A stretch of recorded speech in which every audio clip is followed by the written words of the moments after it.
Good morning, everybody. It's Monday, June 16th, 2025. How's everybody doing? Everybody doing good? Bad? Good? Maybe? Morning? All right. Well, here's the thing. Usually start off the stream with games, but we're not doing that because we got a rocket launch in about an hour, give or take. It is Monday in California. We doing any road building today? Maybe. Probably not. Kind of over roadcraft, to be honest with you. So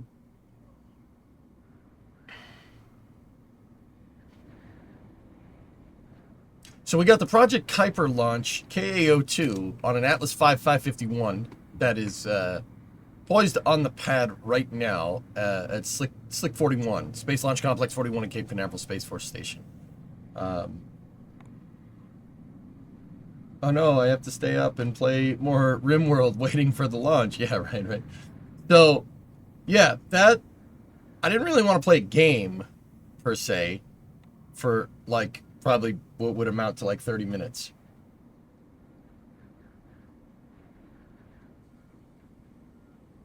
So, I think we'll just chill, talk about what's going on with space for a little bit, you know, as a prelude to space news later. Play Minesweeper.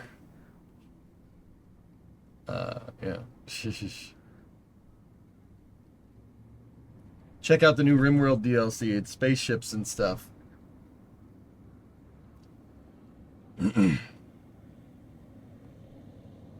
And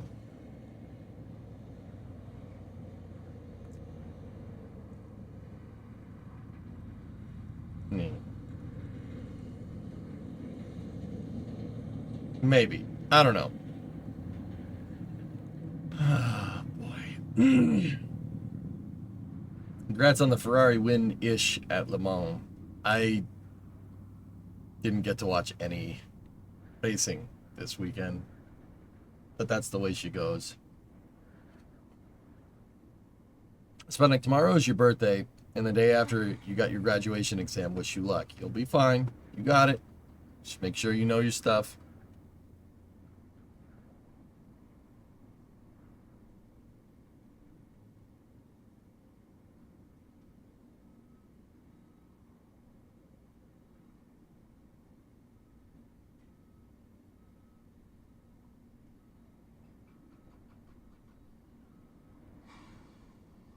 All right, so yeah, we gotta.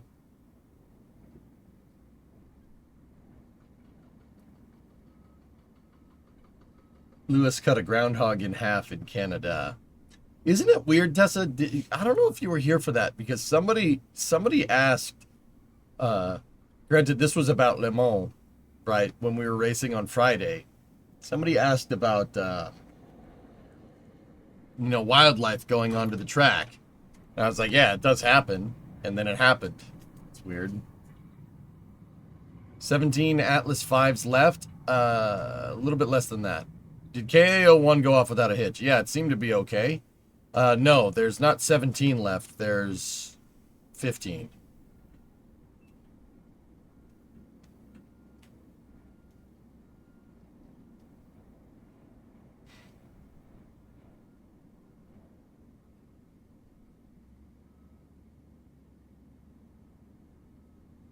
I guess we need animal effects in CSP too. Please no. Please no. Let's not make this any harder.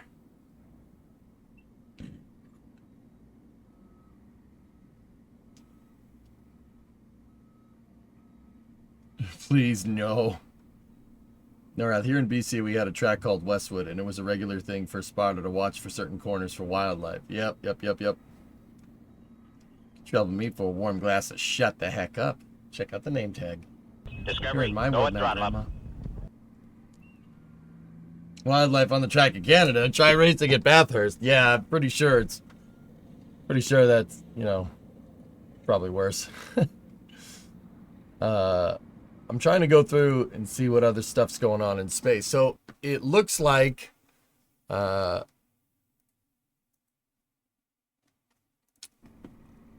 a ship moved out to Massey's over the weekend on SBL. Pretty cool. 15, depending on Starliner having some flights to come, which may or may not happen. Well, Boeing is locked in for 6 flights. So there's 6 Atlas V's reserved for Starliner. The rest are for Project Kuiper. And we've already seen 1 launch. There was 9 Project Kuiper launches originally bought. So 1 is launched already, and then the next one is on the pad. So that would mean there's 8 Atlas V's plus 8 Atlas V's left for Project Kuiper and 6 for Starliner. So we got not 15, 14. We have 14 Atlas 5s left, and then that's it. But it's okay. It'll be replaced with Atlas 6. I mean Vulcan. But it's Atlas 6. It's pretty much Atlas 6.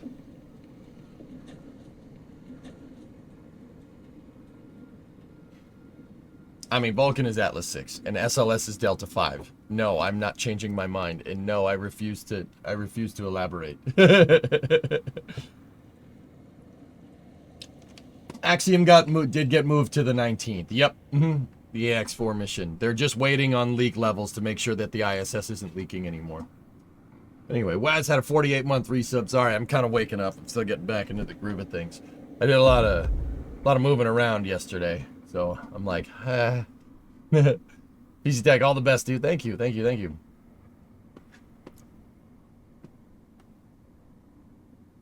I wish they went with Atlas 6 instead of Vulcan. Yeah, Vulcan's not a bad name, but yeah, Atlas 6 is retirement package of a 401k.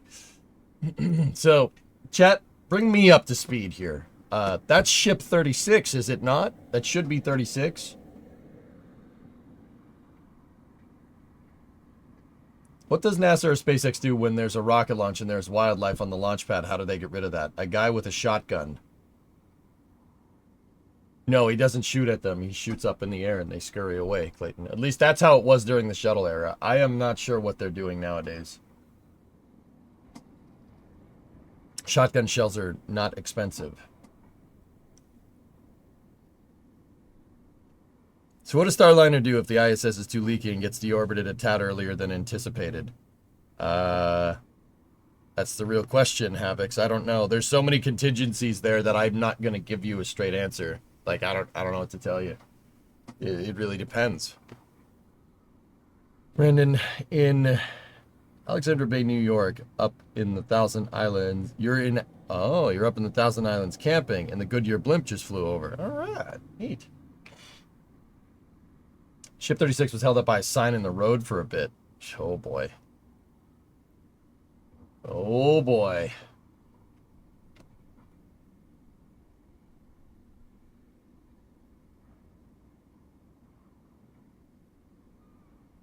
No, blanks. Yeah, blanks are... Yeah, they like I said, they were using a shotgun. There's a guy sitting out in the blast detonation area on the pad with a shotgun with blanks, and you shoot up in the air to scare the wildlife away. It was a 55-mile-an-hour sign. Well, Starship can't drive 55, dude. It's pretty simple.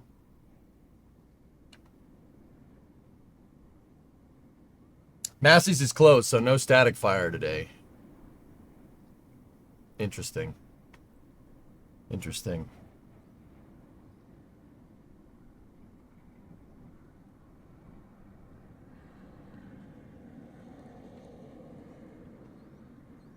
Interesting.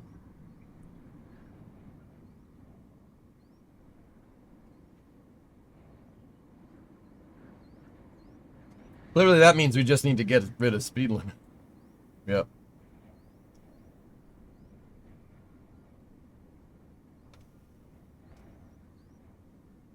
You think with how loud F1 in the Le Mans races are, the wildlife would stay away, but nope.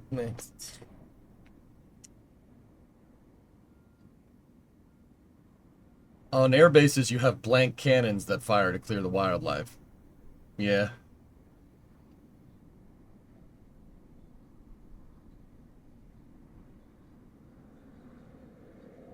I suddenly feel the need to play Hearts of Iron. That's weird. That's weird. I don't want to play that. I don't know. But either way, just on a side note, guys, I would love to spend another week working on the Coronet, but I realized something. I haven't played any video games in like 2 weeks, except for MSC. I don't know if that counts as a game. I think that's just more of a torture chamber than anything. So, yeah. I haven't played any games during the early hour segment in like 2 weeks. We worked on the car for like 2 weeks straight. Hey, Alex, what's going on? Discovery. Hello, thinking we play KSP?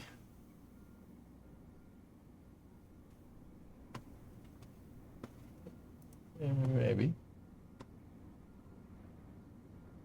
61 months. Sorry for the wait. Your air conditioner broke. Oh, boy.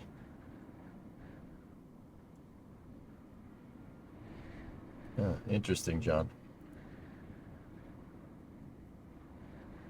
No, I wanted locked in June, Jim. I wanted to find more of a balance, but the car, my inexperience in working on the car really showed in the beginning. Like, I gotta, it's a lot of things I need to get better at. And I'm not saying we won't do more working on the car, but yeah. What did you get done on the car last week? 1 step forward, 2 steps back, Cyborg. We got the left rear, or the driver's side rear leaf spring perch burned in. It's burned in, it's mounted, it's completely straight. Everything is all good there.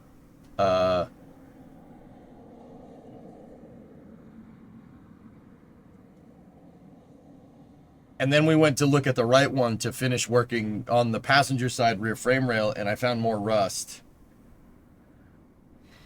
I forgot to tell you there's a big box on our front porch. Well, okay, thanks, Breen. Well, Cyborg, well, I found more rust on the passenger side frame rail because we figured out that the leaf spring perch was shot. So I bought another one, and it's probably on my front porch right now.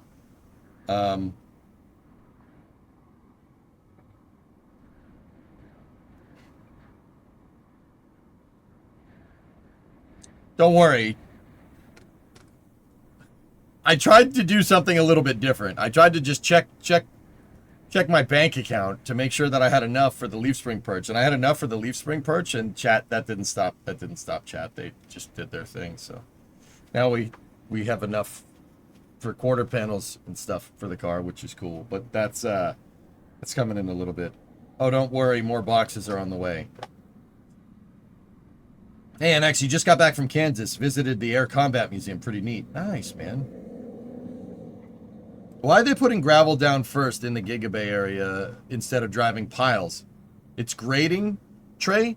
The more gravel you put down underneath there, the better. Gravel is a very solid thing to build on. It's really nice, solid land, and it's really good for drainage. Yeah, it'll drain the water away from the building. That's super important when you work when you're building anything that goes into the ground. This is the reason why houses have front lawns. All right, you don't have a front lawn just because it looks nice. All right, you want plants and stuff up against your house, and you want the lawn to suck the water away from the house, so the water doesn't go in the house. Because think about it for a second. You have a house with a garage, with a basement, right? Archimedes' principle, water wants to go to the lowest point, and it's going to go to the lowest point it can find, right? So water just naturally wants to come in your basement. I had this problem over the winter. So that's why you have like plants and stuff around buildings to absorb all the water that goes off the roof, because if you don't, it'll just go into your basement. And people have sump pumps too. Now, does that mean the Gigabay has a basement? No. Gigabay's a little bit different. The Gigabay doesn't have a basement, but you and I both know that's going to be holding up stuff that is a little bit on the heavy side, to the tune of like maybe 300 tons heavy. Something that's going to be sitting there for a while that's 300 tons, like a booster or a ship.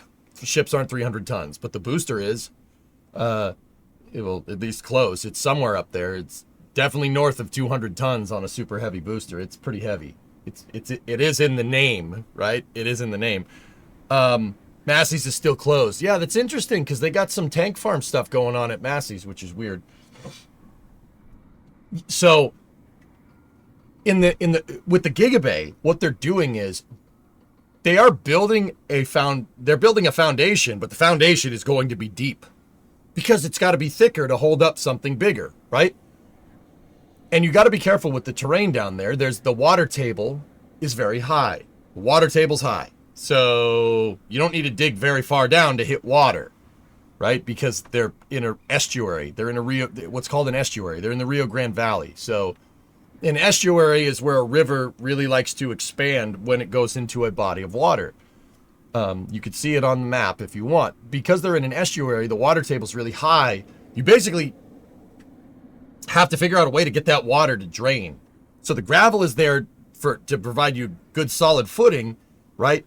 And then if it does rain, and water, when it does rain, because it does rain in the Rio Grande Valley, and when it rains, it rains. That gravel is there to keep the water away from the building. It drains it back down into the water table. And then the pilings are there to hold the building in place.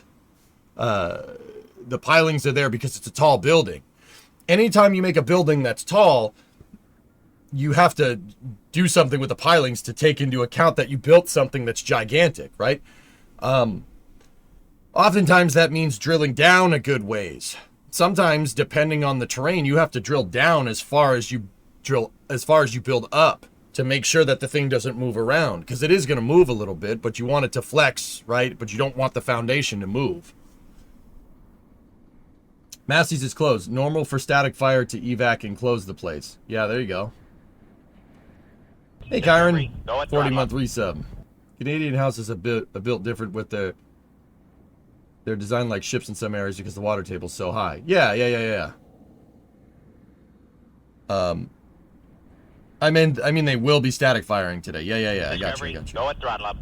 So Trey, yeah, the gravel is there to give you a nice solid ground to put your concrete slabs on, and then the concrete slabs anchored way down into the ground so it doesn't really do this. It doesn't move. You don't want that slab moving. Anytime a slab moves, right, and the terrain shifts underneath, it could potentially crack off, and if it cracks off, you have what's called a divorced slab. That's no good. Divorced slabs are cause for building condemnation. Truck. Yeah, if you have a divorced slab, that's like building should be condemned levels of bad. I'm assuming you got to see the NSF positioner that got taken out temporarily at IRIC. I helped build that thing, Cyborg.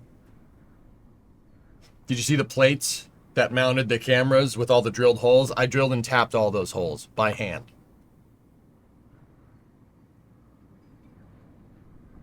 Hi. Divorced slab sounds like you're talking about an ex-wife.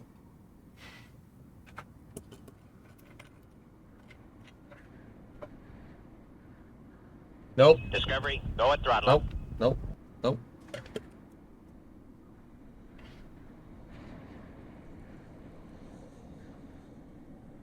Your ex-wife. Oh, okay. Did you watch the driving stream? No, I didn't see it. Yeah,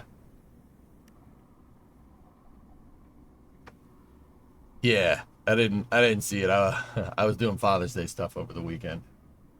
There was a hotel that was built in an area that had to be demolished because the pilings were constructed incorrectly and it started to sink and lean. Yep. Eric Blue, 65-month resub. Thank you. So what you're saying is you've seen the positioner. I have seen it once or twice, yes. So, yeah, Trey, the gravel is there to grade and make the surface for pouring the concrete nice and flat, right? It gives the concrete something to stand up on that's nice and solid. And if water does get in there, it drains. If you notice, before they put the gravel down, they put down like kind of a tarp thing. That's called a permeable layer. So the water doesn't get trapped in the gravel. It drains down into the soil. That's entirely on purpose. A hot staging ring just went into Mega Bay 1. Dude, Flight 10 is a lot closer. Man, Flight 10's going to happen. That's going to sneak up on us real quick. But that proves what I've been... Well, not proves. Like, that kind of...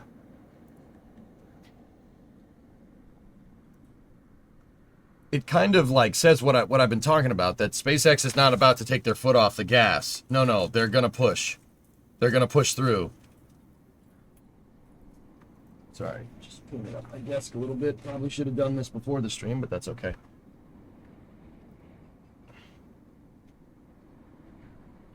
Flight 10 in 2 weeks. Something like that, yeah. 2 weeks.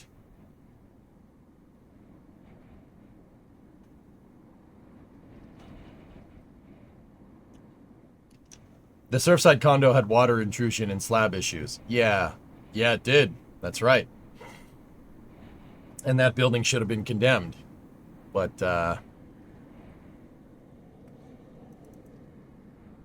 nope. See last if you could. Did you take your dad to watch the Red Sox beat the Yankees? No. But they did, which is pretty good. And then we got rid of Raffy. Traded Raffy to the Giants.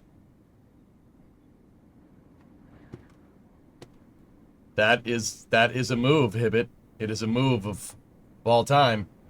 Flight 10 needs to be on the 4th. That'd be pretty cool. Yeah, I saw them. It was beefy. Dawson D didn't know why they had lost connection, and I went out to reset the rails, and I found the Ethernet that the 05500 snagged and launched 100 feet away. Yeah, I heard about the cable. Yeah. Another crappy season for the Sox. I don't know, Jim. Dude, I did take my dad to see him a little while back. But me and my dad went to a ball game back in May, and I noticed something about the Red Sox. Their talent is there, but they weren't playing like a team. All right, and anybody, if you haven't done sports, ignore this part, okay? When you're on a sports team, it doesn't matter if it's Little League, doesn't matter what sport, it could be anything. Even into esports, like if you're on a Counter-Strike team or something, you got to rely on everybody. If one person is going to be like, I'm doing all the work, I'm carrying, my back hurts so much, you guys all suck, why don't you play like that? That doesn't help. That doesn't help. It makes, even though you have really good talent, that you're screwing your team's morale. That absolutely is a thing. And you can look back at Red Sox history to show where this has happened in the past. Jim, I'm talking about Nomar. When they got rid of Nomar Garciaparra, the team started winning, and they started doing good because of aforementioned things. So, getting rid of Devers doesn't seem like a good idea, but, I was talking with my dad about this. That might be a good idea. That might have been a good idea. So in this analogy, SpaceX should join Team EJ. I don't know. Yippee! Converted a Prime sub to a Tier 1 sub. Thank you very much. There was one skyscraper on SPI that had sunk 14 inches and the supporting structure was cracked, so they imploded it. It was an old TV show that was re-aired about demolition. Yep.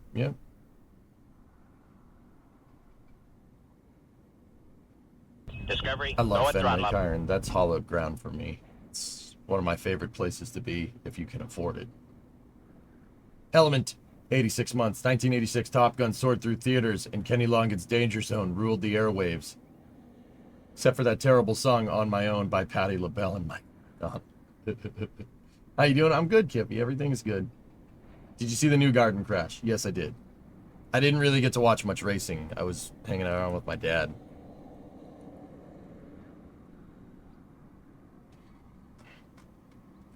Oh, fellas, I was hanging around with my dad and my uncle, to be honest with you. If you guys want to, do you guys remember, that big block that Ernok and I hauled across the country that was in the bed of Bluefus for the entire road trip, that big 429? Do you guys want to see the end result of this? Yeah.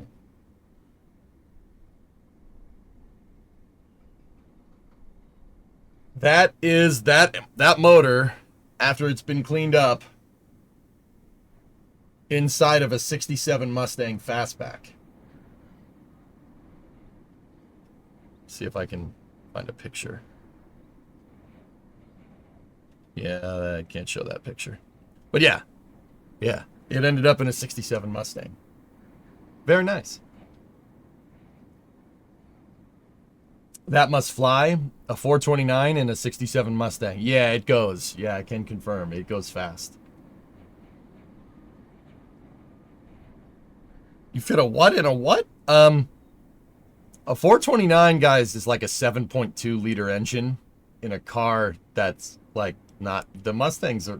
Old Mustangs aren't big vehicles. They're very small. They're smaller than the Coronet by a long shot. Yeah, he did a good job. Yeah, that motor... Dude, that car goes extremely fast. And, actually, my uncle got, he found a guy that builds T5s. It's got a T5 behind it, but it's like a T5E or something. And then it's got a 9-inch rear end with, whatever Ford calls posit traction. I forget what that is. Old Mustang ran on what, a straight 6 170? That Mustang came with a 200 cubic inch straight 6 in it back in the day. What do you think is the best way to get to Fenway Park via the T? You're currently thinking it's Lansdowne. Greenline username. Greenline is the best one. And you asked a question before. Oh, this is space. You I'm in asked space. another one before. What was that about? I missed it, dude. I saw it, but I missed it. Kyron gifted sub to Mayor of Space. Thank you. The weak point is definitely the T5. It's built up, dude. But yeah, he hasn't blown it up yet. In other news, we hit 37 trillion. I'm not saying that. I don't care. That's not news for this stream. Why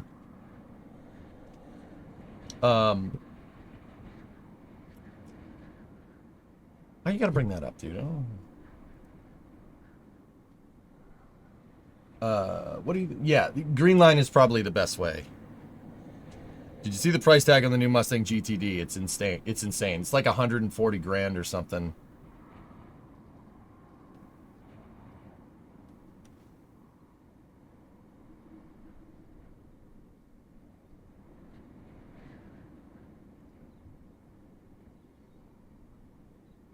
Massey's just waking up. Discovery, Yep. go at throttle up. Hey, Older Buffalo, what's up, man? Hope you're well. I'm just fine, dude. Thank you.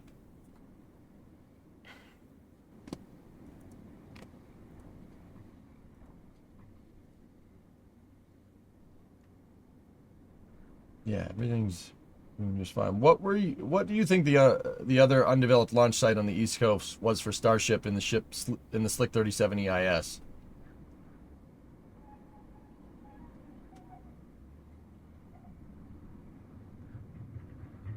Undeveloped launch site. I didn't get that far into it, username.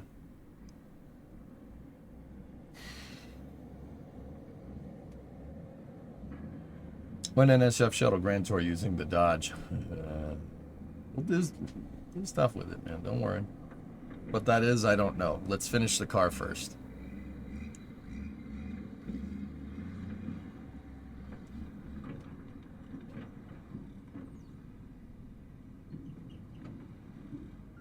How were muscle cars priced in the 60s and 70s, say, compared to a truck? 2,500 bucks? Trucks were not expensive compared to that, John. Trucks were like 2,000, maybe? I don't remember off the top of my head. It's not expensive. Your uncle bought a new ignition system for his V12 twin-turbo Mercedes. 15 grand for the right side of the engine only. Noswolf, let me put it to you like this. If I put 15 grand in the Coronet, right now. That's like, yeah, 15 G's is like 3 times the budget for the blue car. Yeah, like for the entire car. Just thought I'd put it out there.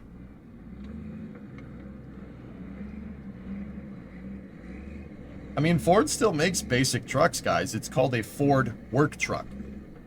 It's a no-frills truck. They still make them. They just don't advertise it. Like, once again, it is called a Ford work truck. It is bare bones. It's nothing.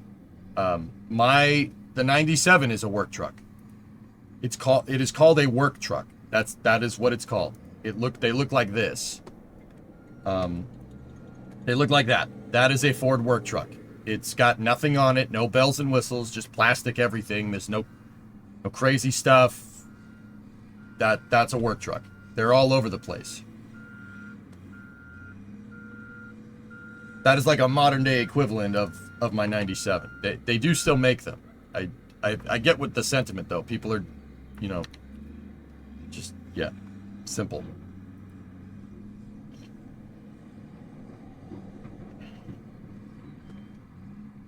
Yeah, Ford work truck. They still make them. They're just... And you can get into one for pretty short money, but the problem is that people want modern amenities. They want to be driving around in a hot tub or something. I don't know.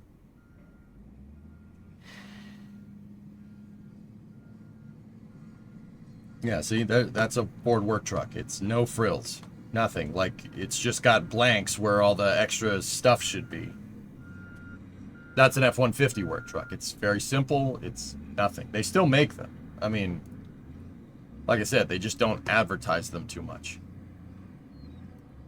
Like I said, my 97 is a work truck. There's nothing in that thing. It's got a motor, transmission, 5-speed, a steering wheel, a very, very basic radio, and that's about it.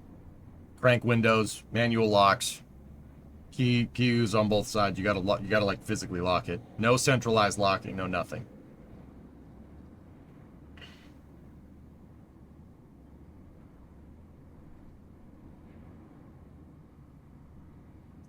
Yeah, a lot of the, well, yeah, all the trucks that you see driving around Starbase are work trucks, dudes.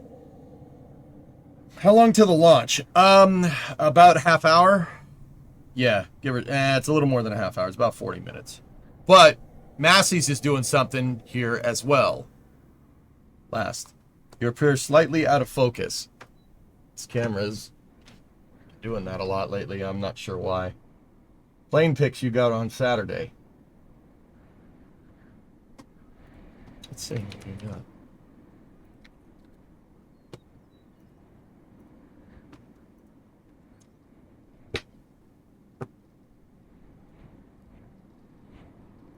You get the out of my face, please. I just want to look at the pictures. You got a P-51C. That looks like Doc back there. P-51D. Another P-51C. B-25. Oh, Lunprod, you got to go inside a Doc. That is one of 2 airworthy B-29s in existence. The other one is Fifi. Dude, it trips me out seeing a B-29 with like the artificial like a modern artificial horizon. That's really weird.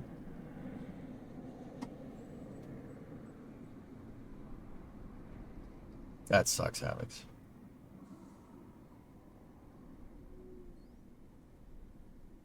There would be 3 if it wasn't for an incompetent welder. Rip. Classic car dealership in Twin Cities Metro has a 59 Continental. This car is approximately 250 feet long. Oh, yeah. Oh, dude, now that's a car, man. That's a car. Damn, dude. Is this at a parade or an air show? Because I know there was a P-51 and a B-25 at the parade. That probably is the same thing, dude, because this is at... This looks like it's at Udvar-Hazy. So... Those are probably the planes that flew in the parade. At least that P-51. The parade, the U.S. Army parade to show off World War II stuff did have some Army Air Corps stuff. It had 2 P-51s and a B-25. And I'm willing to bet that that's probably one of them, and that's the B-25 right there. Considering this is Dulles. C-47. The B-25 and the two P-51Ds flew in the parade. Yep. Yep. Yeah, C-47. Dude. C-47 with modern avionics trips me out, dude. That's very weird. I mean, it's cool, don't get me wrong. That's just strange. That is not a C-47. That's a, it's a Boeing for sure. 737, maybe. Yep.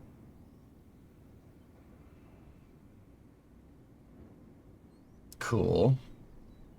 Oh, storm chasing plane. Neat. That's a NOAA plane right there. Cool. That's cool, Tessa. Oh, enemy Pavlo inbound. Friendly Pavlo inbound. Nice.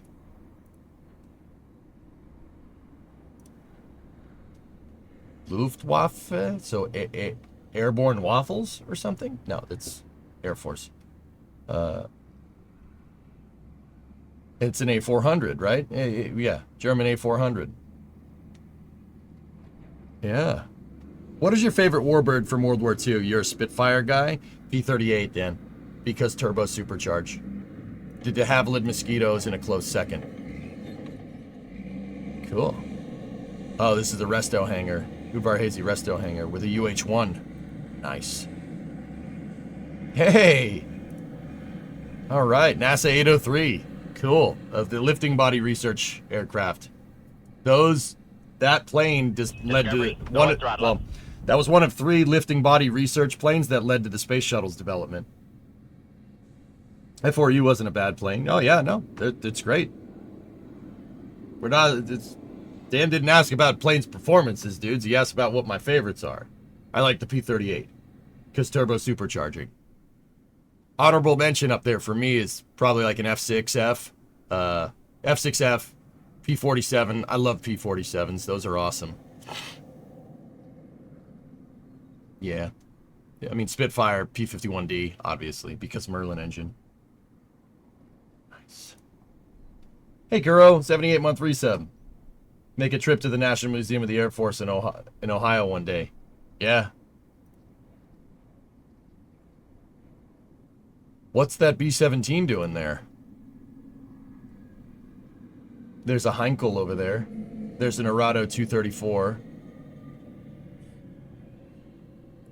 An Oka is over there. Look at that.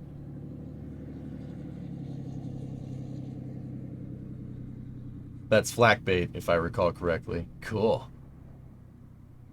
Cool, man. That is a B-51, or B-17. B-51, nice. That's a B-17. It looks like an E model, if I'm looking at it right, because it's got side blisters, but no chin turret. That's an older B-17. The B-17s that you see the most, right, that are flying around are the later model B-17s. They're B-17Gs.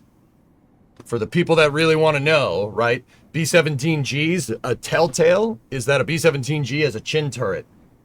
Right there, there's a chin turret underneath the bombardier position. That's the big difference between the other B-17s and a B-17G. Scrub. Oh, no. Uh-oh. What do we got? What do we got? The launch of a United Launch Alliance Atlas V 551 carrying Amazon's second Project Kuiper mission is delayed due to an engineering observation of an elevated purge temperature within the booster engine. The team will evaluate the hardware and we will release a new launch date when available. Uh-oh.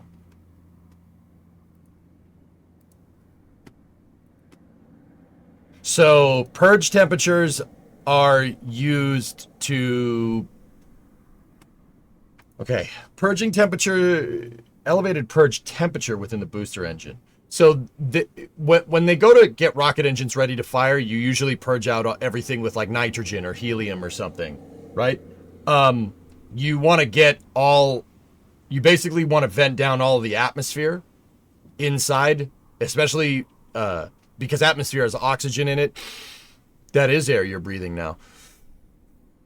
Oxygen could be potentially Discovery. reactive Going when you throttle go to turn the rocket engine on, and it can react in places where you don't get, where you don't where you don't want it to, if you get cavitation because there's too much oxygen gas inside of your oxygen impellers. That will make a fire very quickly, very quickly. So these purging gases are often cryogenic. They cool down the helium or nitrogen or whatever they're using. ULA is probably using helium. They cool it down. You can make helium very, very cold without it solidifying or anything, because helium is like a wonder gas. I mean, hydrogen is too, but that's another story. Helium is really good for this because it's inert. It doesn't react with anything, right? So if you're seeing an elevated temperature with your elevated purging temperatures in the rocket engines, right? That means the helium is warming up for some reason, and you don't want it to warm up, because if it's warming up, it's going to spread out, and that could potentially mean contamination inside of your rocket engine plumbing. If the helium is heating up, something is heating it. You probably should make sure whatever's heating it is something that should or shouldn't be there. So, I wouldn't take that chance. No, not with a customer payload. Hey, Solaire, 59-month resub. Try the seafood diet. You see food and then you eat it. Oh yeah, that's the diet I'm on that diet program right now. It's great. Hey, Snackless, 73-month resub. SpaceX bomber's gonna take out the Vulcan pad like they did the Delta pad. Oh boy. You saw these two workhorses on Friday. What do you got? Whoa. Where the heck did you see these?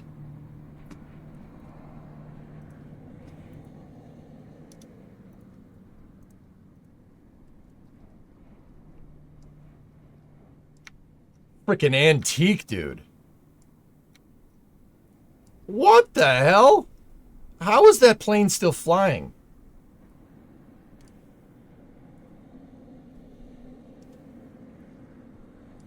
Dude, how old is that 747? That looks like a Dash 100 or a Dash 200. That's a really old plane. That's not a 707, Linus. No. Okay, now I'm second guessing myself, dude. That looks like a... No, it's not a 757. It's got 4 engines. So that really narrows it down. I'm going to say a DC-8. That's a DC-8. That's a freaking antique, dude. How the heck is that plane still flying? Yeah, a DC-8 and a 747-200. Those are antiques, man. I don't think it's an A340, W. The A340 doesn't have a nose like that. Here, I'll show you. It's a freaking DC-8. What the hell? How is that plane still flying? That's... Yeah, it's a freaking DC-8, man. Golly, where the hell did you find this? It's got the upgraded motors in it. Look at that, dude.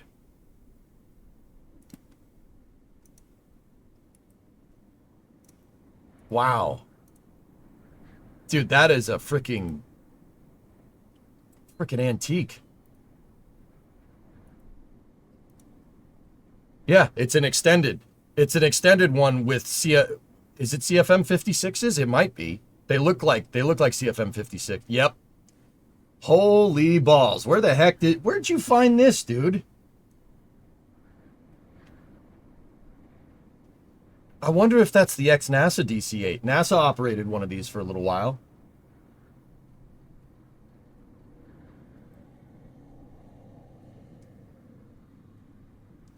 Definitely DC-8 Snackless. Can you imagine? What would you do if one of these showed up on the ramp? Would you poop a brick? Because I probably would. I'd be like, oh, where did this come from? DC-8 73F. And that 747 is super old.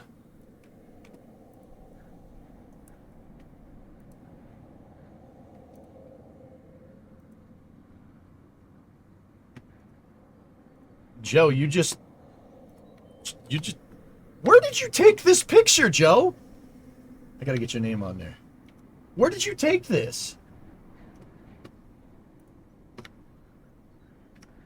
Oh, dude. That's a freaking... Dude, that is an antique, man. The NASA DC-8 was donated to Idaho State University in Pocatello. Yeah, so that's probably not NASA's. Where did you find this? Do planes and helicopters have an odometer equivalent? Planes are measured in flight hours, dude. Yeah, that's their odometer. It's flight hours. So how many hours are on the airframe? That's what you... It's hours of operation, like construction equipment or a tractor or something. Didn't have that, but we had a 1049 2 years ago, and we currently have a tri-motor. Yeah, ULA scrubbed, guys, so... Now we're just looking at Massey's, or we should start playing some games. I mean, in Joe's picture, that thing's definitely on. It's definitely moving. That's moving under its own power. Is this plane still airworthy? Here, let's check the wiki page. Waka waka waka.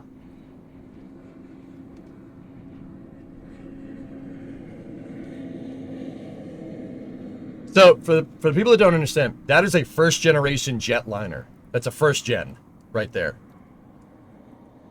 That plane would have competed with a Boeing 707 and a Convair 990 in the early 60s. That plane is an antique.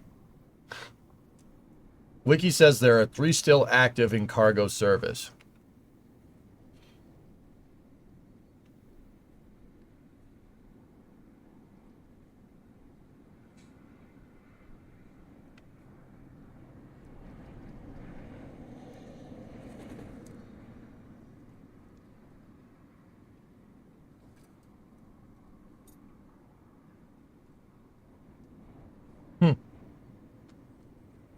Dude, yeah, that's real. Dude, that's super rare. It's a 73F, so it's a late model DC-8.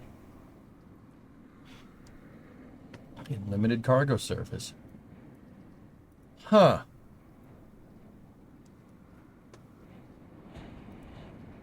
Samaritan's Purse also has one that, if I recall correctly, is due for retirement soon. But we got a tweet from Tori Bruno. Joe, that's a great picture, by the way. Thank you. Thank you for showing it. Possible issue with nitrogen purge line that can be resolved inside, that cannot be resolved inside the count. We need to stand down for today. We'll sort it out. Cool, cool.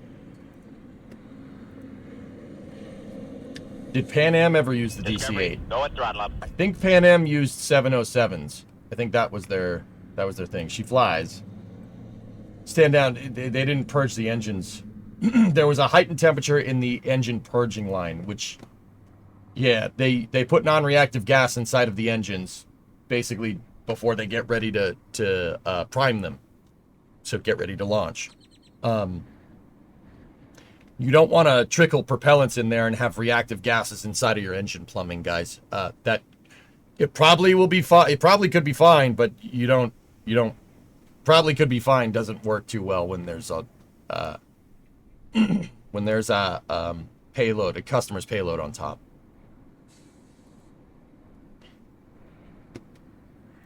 Skybus jet cargo, that's out of Peru. Cool.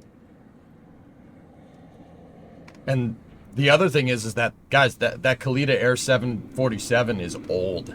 That's a very old one. That's an old 747 cargo. Or it might not even be a cargo conversion. I mean, it might be. I'd have to see the nose up close. That's a very old plane.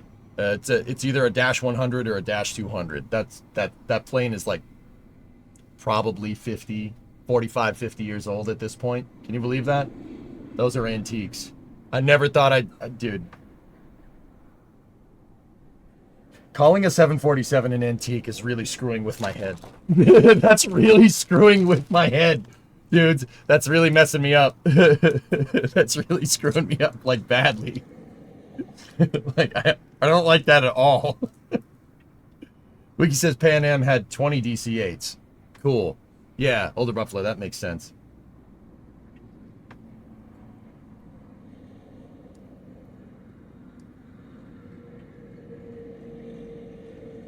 That's a 747, dude. The A380 is not an antique. Neither is the 747-8. But the Dash 800, the 748 is what it's called. That's the slang term for it. So 747-800. That was the newest version of the 747. They stopped making that I think like a year and a half ago or something. That's a 747-200 or 100. I can't tell from here. It's hard to say. They look very similar. But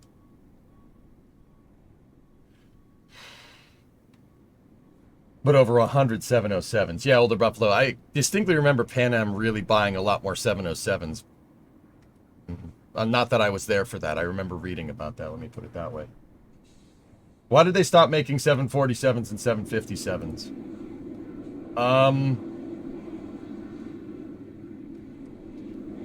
I will say Boeing made business decisions that I do not agree with. Let me put it that way. Not that my word counts for anything, but yeah. I think the vast majority of us can all agree that that was probably opting to build more 737s and eventually move it into the MAX when you have something that's better, like the 757. Stopping 757 and keep going with the 737 was probably not the best decision in hindsight. Look at that, dude. Snackless, look at this freaking plane. Freaking furred, dude. No, the launch scrubbed misadventures. Yeah. It's tri-motor, man. Once upon a time, Ford made airplanes, dude. And that's what I'm talking about, man. Remember we were talking about, I don't know if you guys remember the space news that I did the other day. You could just do stuff. Ford's just like, Henry Ford and the Ford Motor Company back in the day is like, oh, we could make planes. We should make planes. Let's make planes. And they did. And they made a really good plane. And then the stock market crashed in 1929, and then they stopped making planes. Have you ever seen a 747 SP? I know what an SP is, username. I've never seen one in the wild. Good to know I just got to KSC. Sorry, misadventures. Yeah, it's scrubbed. They're having some problems with their nitrogen purging systems. They saw elevated temperatures in the nitrogen purge, which means there's too much heat in the engines for the purge, which is not good. That's not great. You don't want that. That would be a bad thing. Yeah, in the wild, Harksy. Yeah, you see it in the wild. Lunprod, you have one more picture here. There's a UH-1, Lycoming T-53 behind it. What do we got over there? What's that thing? Well, there's flak bait right there. That's an A-26, I think. A-26, guys, right?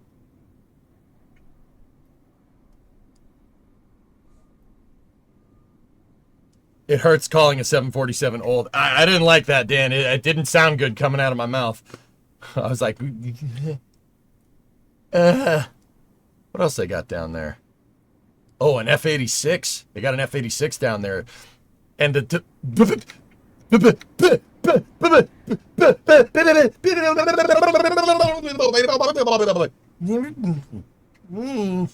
I want it.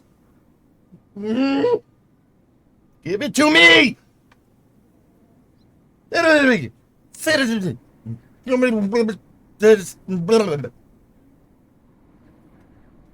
Stupid dog! You made me look bad. That's a shuttle motor. That's an SSME. RS-25 Block 2. Looks like. Yes, I know the name. It's an RS-25D, so it's a Block 2 space shuttle main. And I want it. What am I going to do with it? Don't know. Don't care. I want it. Where would you put that? Who gives a frick, Clayton? Who cares? Dude, if I had that, I would gladly just bulldoze the Coronet out of the garage and just put that there instead, and then just have my garage just have that in it. Put it on the car? I don't think the car is strong enough to hold that thing. RS-25s are very heavy.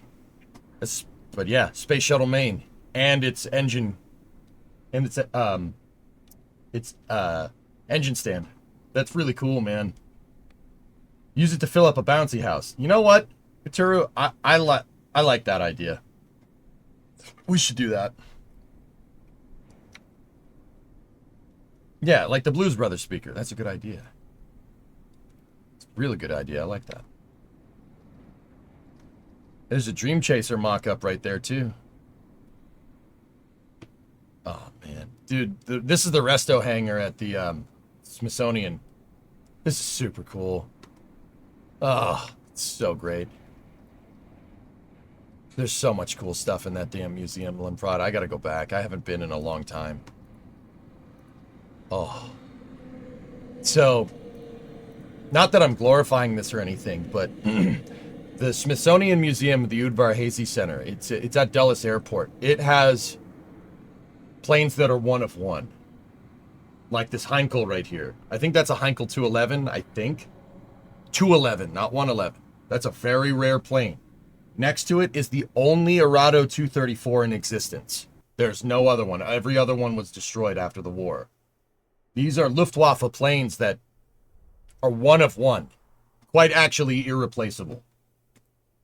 Ridiculous, man. And then this is all the Axis stuff over here. There's I think that's a Val C plane right there. I think that's a Kawasaki Ki-2. I think it's been a while.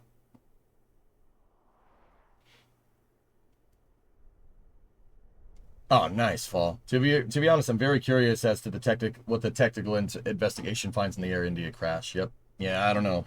There's an ME-163 on the other side of that 234. They have an ME-262. They have a BF-109. They have a Focke-Wulf 190. They have all of the planes. And there's an SR-71 sitting right there. And then behind that SR-71 is something that I'm quite fond of. Spoiler alert, we just saw its engine in the resto hangar.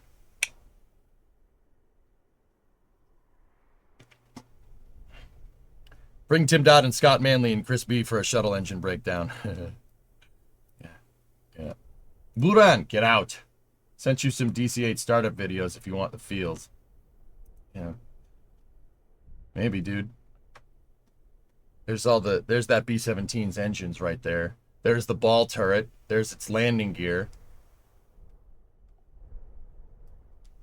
Lundprod, tell me about this B-17. What is that? That's a B-17E, I think. So that's the belly turret. This thing goes right underneath the wings. Well, not underneath the wings technically. The bombs are underneath the wings. It's behind it. It is a G? Are you sure, Havocs? I don't see the chin turret. Shoo Shoo Shoo Baby is the name. It is. It was brought over from the USAF Museum in Ohio.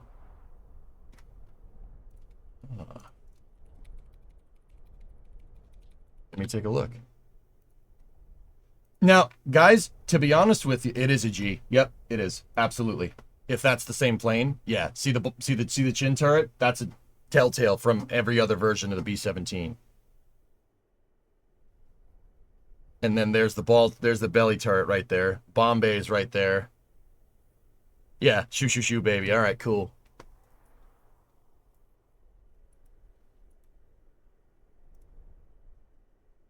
Yep. Okay, there it is. Yeah, that's it in the Udvar Hazy Center. Is this so next question, dudes. All this stuff looks to be in pretty damn good condition. See how they have covers all over the drive shaft right there and everything? Is this plane going to be airworthy? This looks like an airworthy restoration to me. I could be 100% wrong, though. There's the wings back there. It was on display for years. I think it's just for display. That's a shame. That's a shame. Here, let's read. Shoo Shoo Baby flew 24 combat missions from England with the 91st Bomber Group, with 3 other missions aborted for mechanical problems before being listed as missing in action on the 29th of May, 1944. On its final mission, the Focke-Wulf aircraft component factory at Poznan, Poland, it suffered mechanical problems deep in enemy territory, and Shoo Shoo Shoo Baby's crew was forced to land the aircraft at Malmö in Sweden.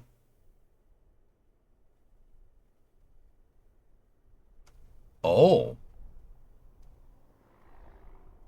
Sweden, a neutral country, interred in the crew in the aircraft, one of 8 U.S. heavy bombers that diverted to Sweden that day. A deal was made between Sweden and the United States to permit about 300 American crewmen to be repatriated in exchange for promise not to use the crewmen in combat again and to formally turn over to Sweden 9 B-17s that had landed intact. 7 of these were converted by Saab aircraft into airliners that could carry passengers. And Shoo Shoo Shoo Baby flew for Sila. In December 1945, it was one of the 2 B-17s sold to Danish carrier. Yeah, I can't say that word. A Danish airliner, and remained in civilian service until 1947 as Stig Viking. B-17 was subsequently transferred in March 1948 to the Danish Army Air Corps, flying as Storbjørn 672, and in December 1949 to the Danish Naval Air Service. From 1952, Danish Air Force 721 Squadron used the transport for Greenland, finally retiring it a year later. After 2 years in storage, she was sold to the Institut Géographique National, the French aerial mapping agency based in Creil outside Paris, and flew under a civilian registry FBGSH. The aircraft last flew in July of 61 and then lay abandoned for several years. Big Bear. What a story! Are you kidding me? Dude, that plane is awesome! It was built in Seattle.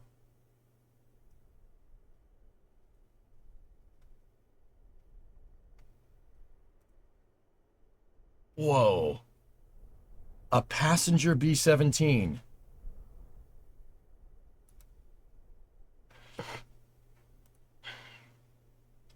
Oh, it flew. The aircraft was tracked down by Steve Birdsall, a noted military aviation historian from Australia. The remains of the plane were donated to the U.S. Air Force in 1972 when French officials presented the B-17 to Secretary of the Air Force Robert Siemens Jr. for preservation.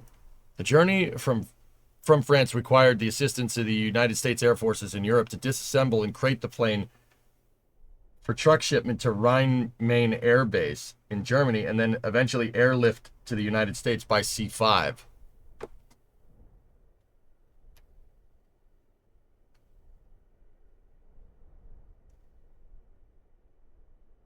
Yeah, Dan, that's what I mean. Everything is kind of crated out, dude.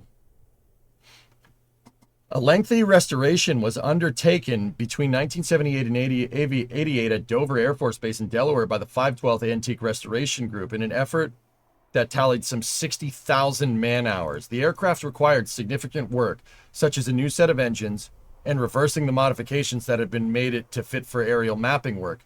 Most original wartime components had been removed. In 1981, Tony Starcer recreated the original nose art at Dover Air Force Base, Delaware for the Fortress.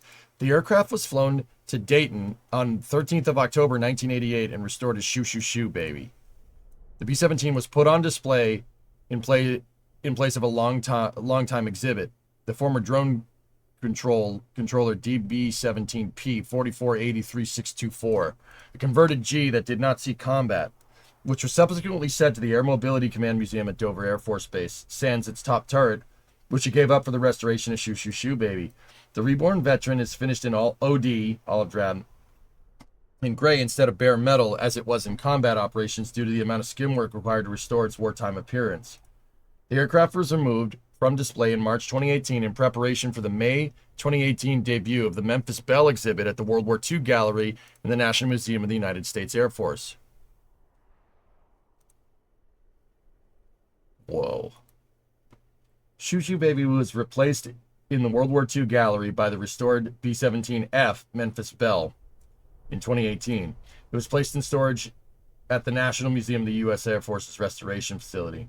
Shoo Shoo Shoo Baby is planned to be transferred to Washington, D.C. for permanent display. The decision to transfer Shoo Shoo Shoo Baby raised some concerns among the staff and patrons of the USAF Museum. It's one of the world's finest restored examples of a B-17G and has been a popular exhibit at the museum for many years.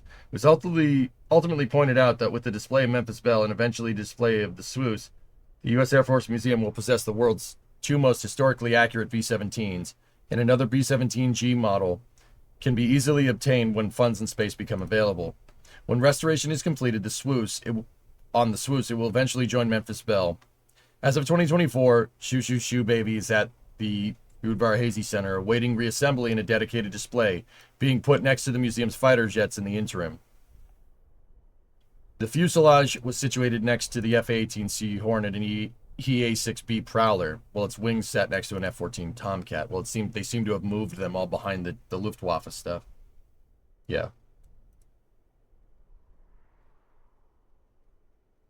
So it's not airworthy. It definitely looks like it. But, yeah. This stuff is in mint condition, dude. The right radials look really good. I mean, that's just from the outside. You'd have to go look at it, but they look really nice. Tires look great. What a story from that frickin' plane. You gotta be kidding me. That plane flew 24 combat missions in World War II, and then was a passenger plane. And then was an oceanographic photography plane.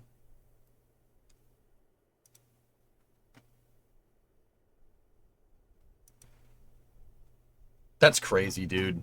What a story. What a freaking plane, man. There's another picture of it.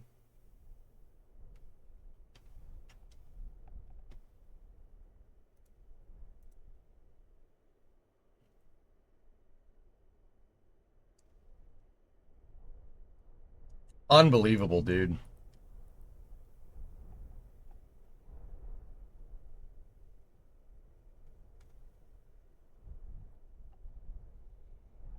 One shuttle Sunday with you and Chris G. Oh, I don't know. Sometime. AJ and chat joining you for a while on your 60th birthday. Well, happy birthday, Pat. Joined Das and D on their epic road trip, and apparently D and I share the same birthday. That's cool. Happy birthday. Too bad it'll never fly again. Well, it did fly at some point, dude, in the recent past. How'd they get it from Wright-Patterson? How'd they get it from Wright-Patterson to Virginia? How did they fit that fuselage inside of a C-5? You could easily fit that in a C-5, dude. Guys, B-17s are not as big as you might think. They're not a large plane. Comparatively, like, to a B-29 or a C-5. Let me put it to you like this. An F-105 Thunder Chief is as big as a B-17. Yeah. Or like an F4. Well, F4 Phantom is a little bit smaller. The F-14 is almost as big as one. Yeah, weird, I know. You could easily move this in a C5. Heck, you could probably fit that in a C-17. Just the fuselage. The B-17 is not as big of a plane as you might think.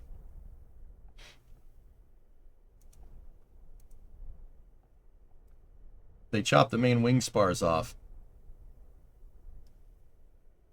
I think that's how it's supposed to. I don't think they chopped the spars off. I think that's what it's supposed to look like. I think that's how it connects.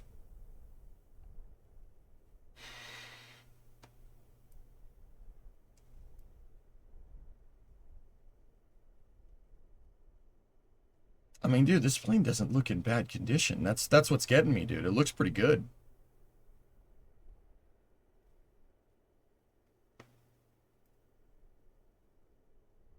That wasn't my idea, Outdoorsman, but I'd be on board.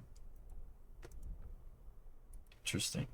Interesting. What a history, dude.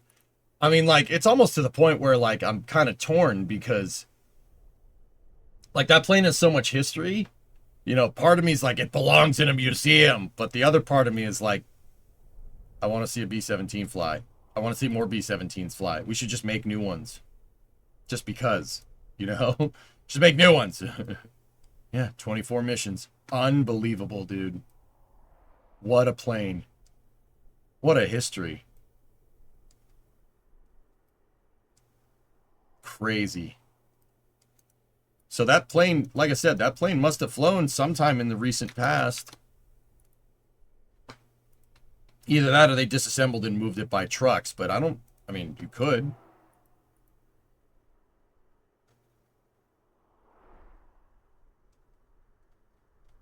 Crazy, dude. I can't Oh, believe that. this is Hey, space. Sun I'm Temple. in space. Gifted us up to see Thomas 78. Thank you.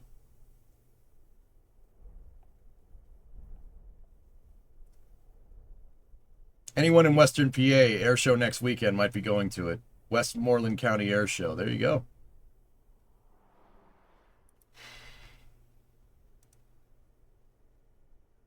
Yeah, see, look at the B-17 next to an FA-18. See what I mean? It's not, it's, the B-17s aren't as big as you might think. They're not a big bomber. They were big for the time, but the time that they were big was like the 1930s, like the mid-1930s. It's not a big plane. Yeah, you could easily fit it in a C5. You could fit an entire B-17 in a C5. I'm pretty damn sure.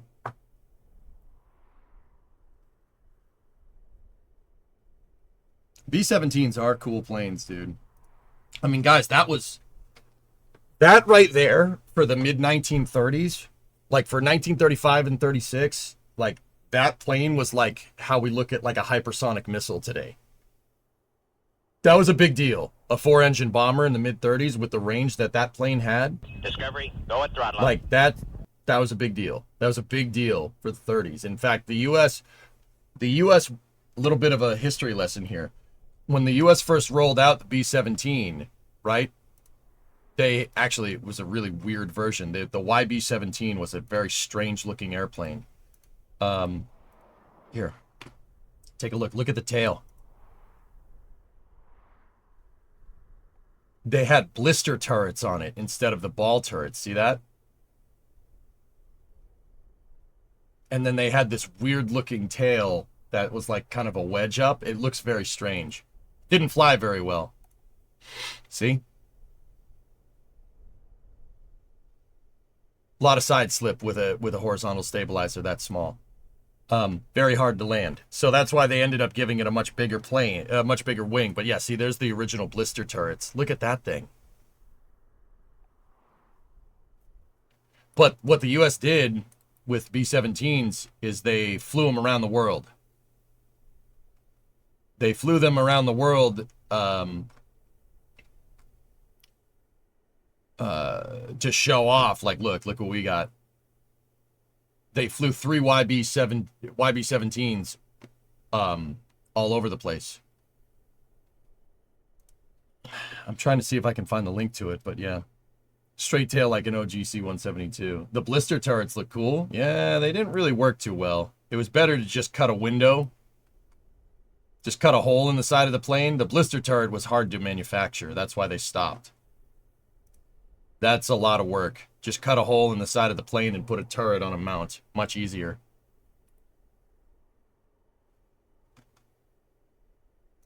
Yeah, see? YB-17, man.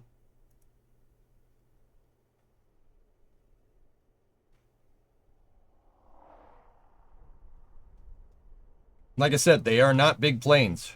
Really, they're not as big as you think. A 737 is way bigger than that thing. Yeah, see, there's the later model. That's like the production B-17s. They have they have a big honking tail on it. A little cold with those open doors.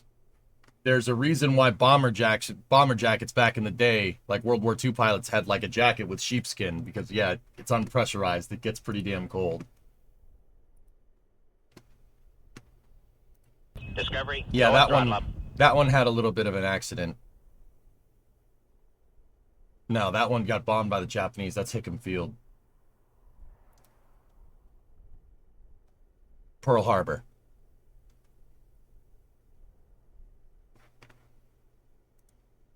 That's a B-17 SP.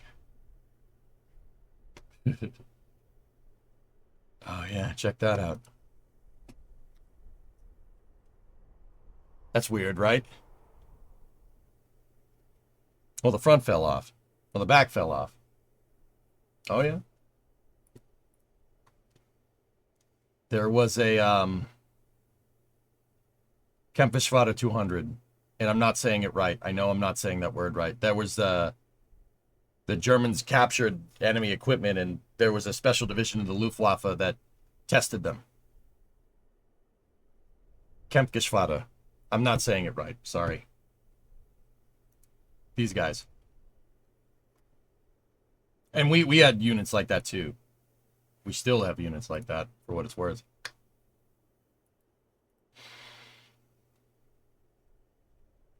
Pretty close. I'll take it.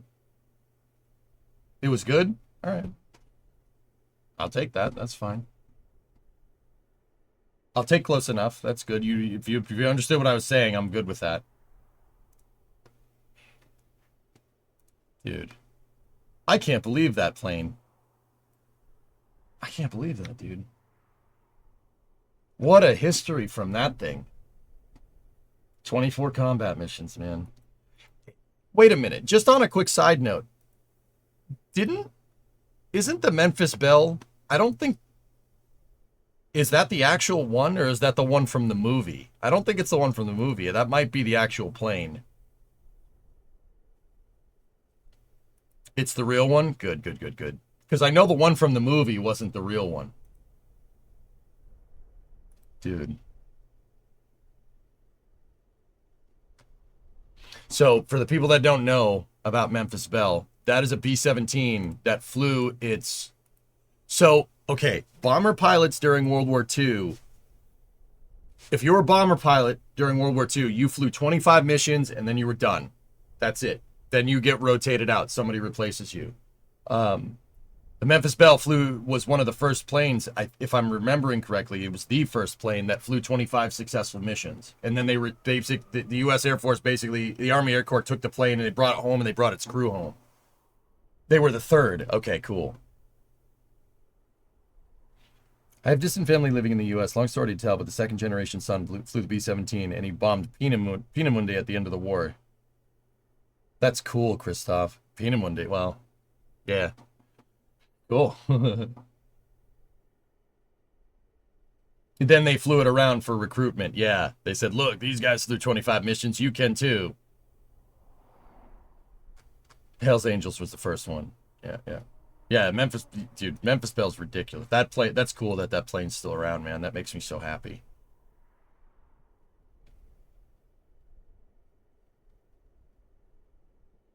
Cool plane, man.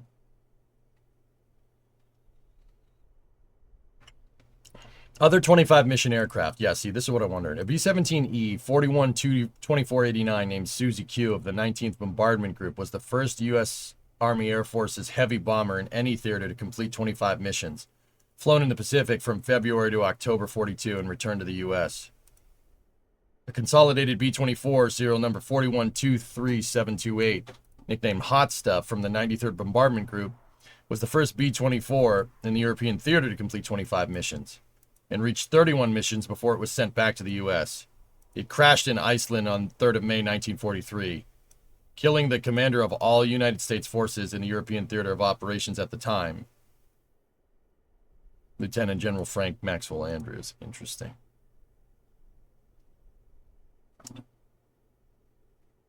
B-17F, serial number 41-24577, nicknamed Hell's Angels, is a 303rd Bombardment Group, completed 25 missions on the 13th of May, 1943. Where's that plane? Tell me that plane's still around. Oh, fuck you.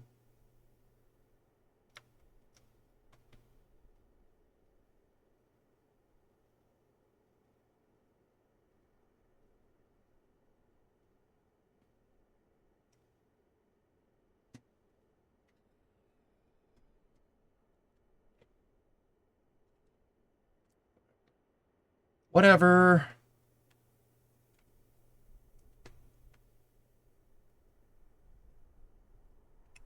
They didn't think that way about preservation then. Yep, yep.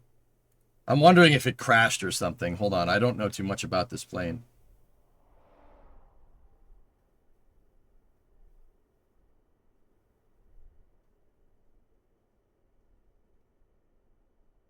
Delta Rebel number 2 was shot down. Delta Rebel number 2 did it before Hell's Angels. Number 2 was shot down on the 12th of August, 1943 in Gelsenkirchen, Germany, with 6 of its crew captured. That's it? That's all that the Hell's Angel was going to complete 48 missions without any crewmen injured or being forced to turn back.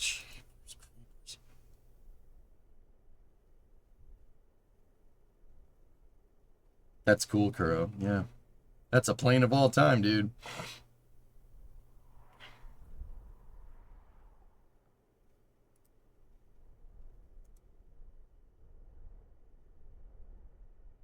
Okay, Nader.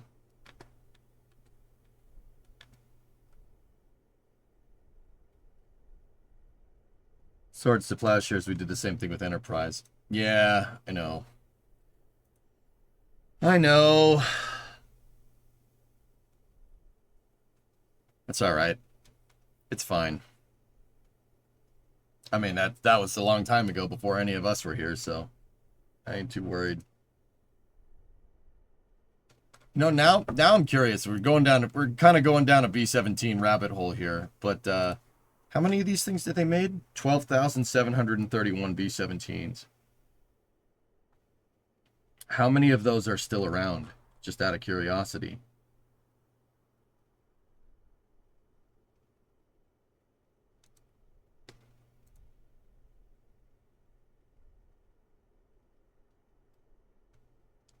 Surviving aircraft include some in the collection of museums, some in private ownership, and some in the ownership of flying clubs. Surviving aircraft may or may not be flight capable. The number of flight capable B-17s has dwindled as the aircraft have aged.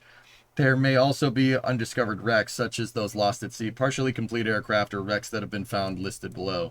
As of June of 2024, the aviation website aerovantage.com lists 4 B-17s as operational flying: 4485-74, 4483-514, 4485-829, and 4485-43, and 3 is long-term maintenance back to operational: 4485-740, 4483-785, 4485-5718.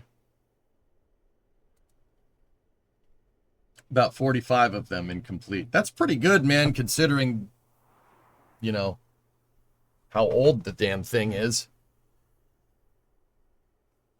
That's pretty good, dude. Time to build a B-17 and fly out.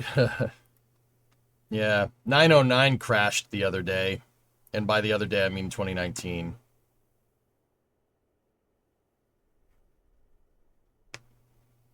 The 909 crash was pretty bad.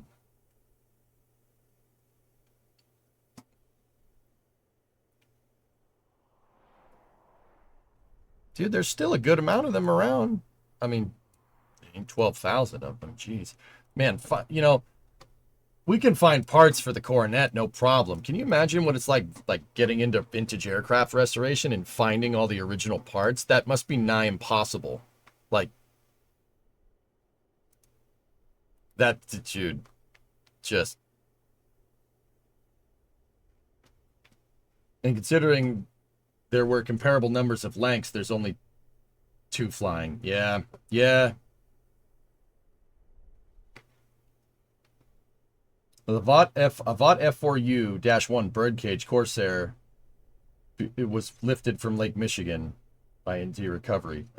That's cool, but I don't think an F4U is a B-17.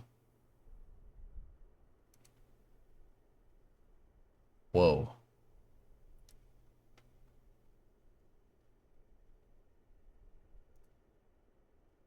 Holy Clecos. Many of the parts are simply remade. That P6, yeah, the P61. Dude. Crazy. There's still a good amount of these things. Flying Heritage Correction, built at Boeing Seattle's B-17E, sold immediately after production onto the civilian market in 1943 to a Canadian airline, sold to a Bolivian airline, crashed, restored to airworthiness in 1976, brought back to the U.S. in 1990, in the Seattle area since 1998, undergoing restoration, about 80% complete as of July 2021. Cool. What's on the docket today? Well, there was supposed to be a launch, but there was supposed to be a Project Kuiper launch, but it scrubbed, so now I'm just... We kind of went on a B-17 rabbit hole here. Sorry about that. I'm not, but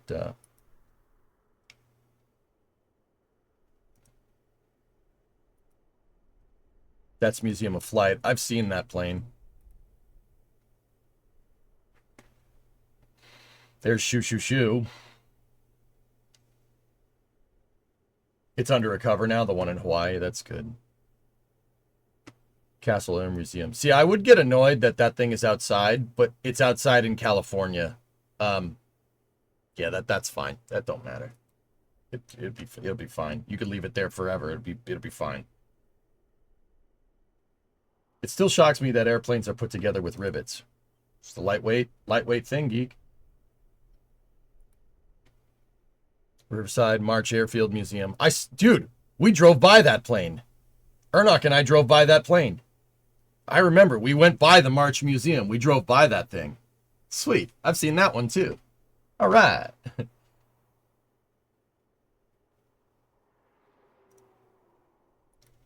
How was your weekend? It was fine. Yeah, Ernok. Yeah, we drove by the one. We drove by March. Yeah. March has a pretty good collection, dude. Look at this. What do you got here? Holy crap. A P-59. P-59. That was the U.S.'s first jet plane. First jet fighter. It was a piece of junk. Kiowa Iroquois, another Iroquois, another Iroquois. B-17G. They got a B-29 there. They got 44-61669. They got a B-47, a B-52. KC-97, KC-135. Dude, this museum's sick. Look at all this stuff. This is a good museum. Dude, Ernok, we got to go there. They have a Predator there. That's cool. They have a C-123. They have a Tomcat. They have the Tomcat. The YF-14. Serial number 11. Cool. OH-6A, C-141. They got a D-21, P-38.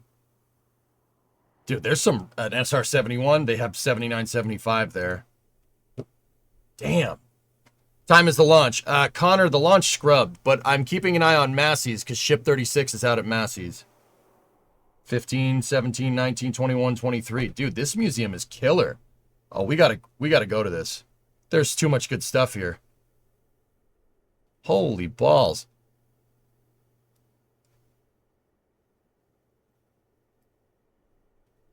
Yeah, I remember. I remember flying by, dude. All the planes that I saw, dude. I saw a bunch of good stuff. There's all kinds of. Here, hold up. Look up old 666. I know that plane. Yeah. BFT that museum.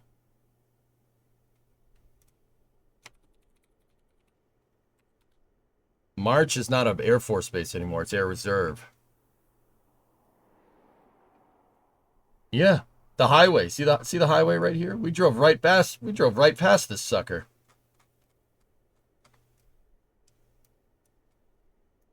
Let's take a look.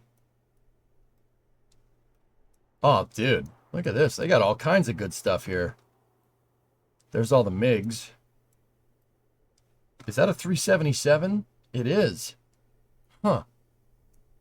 B-47, B-50. Oh. F-111. Yeah, they got a Canberra there. KC-135. That's that KC-10 right there. Looks like they got a boxcar there that's painted in RCAF livery. Interesting. Dude, there's all kinds of good stuff. There's the C-141. And you know what the cool thing is, dudes? This plane, like all these planes, you just leave them outside. You can leave them outside in California. That's really not a big deal. You can store planes outside. It's fine. What is it going to do? Get hot?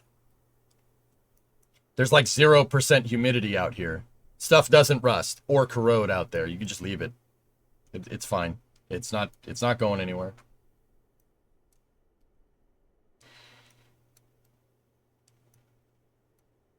Yeah, we drove the blue truck right up this road right here. That's a killer freaking museum, dude. Nice. And then there's March Air Reserve. They don't. Yeah, what do we got here? KC-135s, and it looks like a couple C-17s down there. March used to be a much bigger airfield, if I'm remembering right. Like there used to be more stuff here. What's that?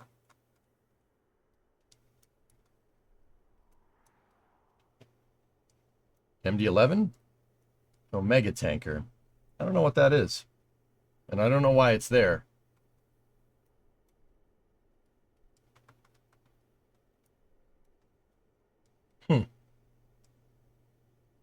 Private tanker.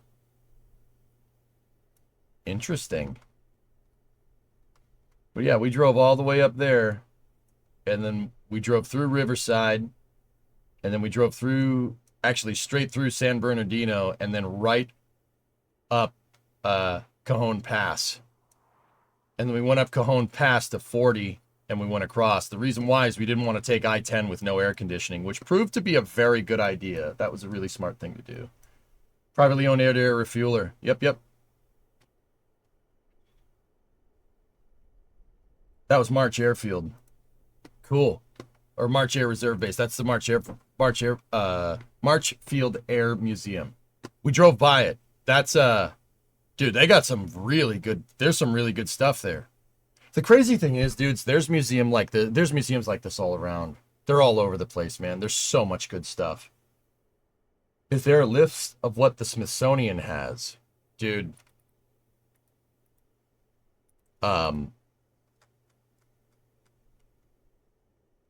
Yeah, the three biggest museums, the three biggest plane museums in the U.S. are the Museum of the USAF at Wright-Patterson, there's Pima, and then there's the Smithsonian. The Smithsonian, specifically the Udvar-Hazy Center, is insane. This is part of the Smithsonian National Air and Space Museum. The National Air and Space Museum in D.C. has two locations. There's the one on the National Mall that's right down the street from the Capitol building and the White House and stuff. That one's pretty damn good. But there were so many, the Smithsonian Flycan had so many planes and so many planes in storage that they built this annex center at Dulles Airport, the Stephen Udvar-Hazy Annex Center. Because they had so many damn planes, they couldn't store it. The USAF museum that's on the, not the USAF museum, the Smithsonian Museum on the National Mall got too small. There were so many good planes around that they built this instead. That is one of the best airplane museums in the entire country. It's that one, Museum of the USAF, and Pima. Those are my top three. Like, it doesn't get better than that. And then there's probably Evergreen behind that. Museum of Flight, Evergreen, and yeah, those are like the top five. That doesn't get better than that. This museum is insane. Look, that's all of them.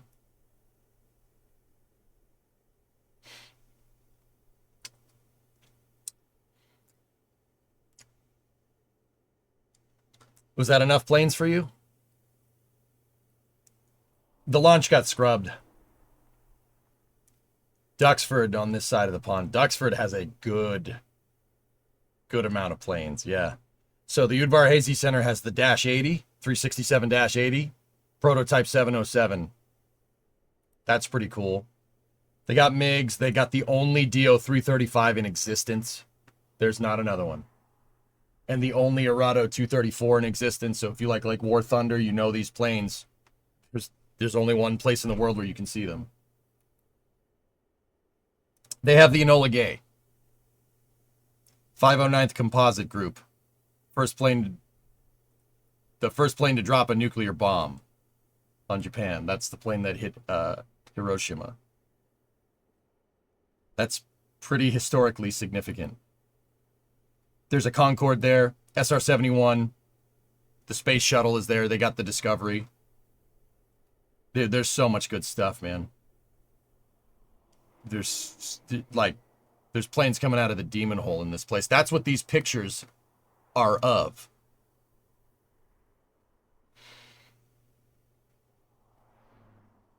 The National Museum of the United States Air Force has the has Boxcar. That's the plane that dropped Fat Man. They have Boxcar. But the USAF Museum also has a D-21. They have the only XB-70 in existence. I love that plane. XB-70s are sick. That's the only plane where it has canards, and I'll allow it. That's fine. I'll allow it. The XB70. That's XB70 serial number 1. Serial number 2 crashed, and they only made 2 of them. Actually, the Museum of the USAF has a whole space section, right? They have a whole space section, and it's the only place in existence where you can see a Titan IV.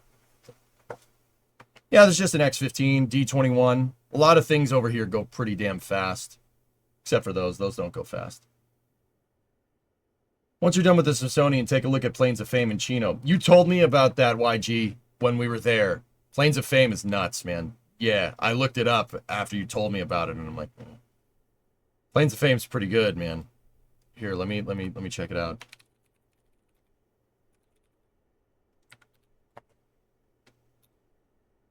You guys, just lucky bastards out in California, man. You got, like, stuff doesn't rust. You could just store stuff outside.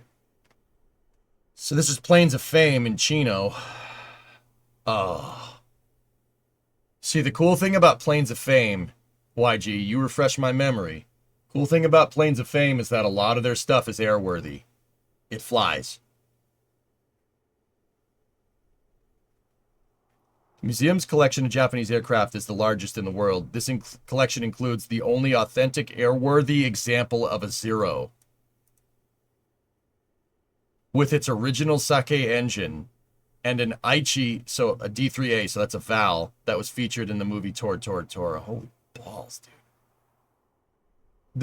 It was an X-37A, Xerax, in the Museum of the U.S. Air Force. That was an X-37A. See it over there? It says X-40, but you get the idea. It's, yeah. NASA, well, long story short, NASA had the X-37 project. They decided they didn't want to do it anymore, and then the Air Force picked it up, and it became the X-37B. Many other rare aircraft are maintained in flying condition. P-51 Mustang, P-26, P-38, P-47.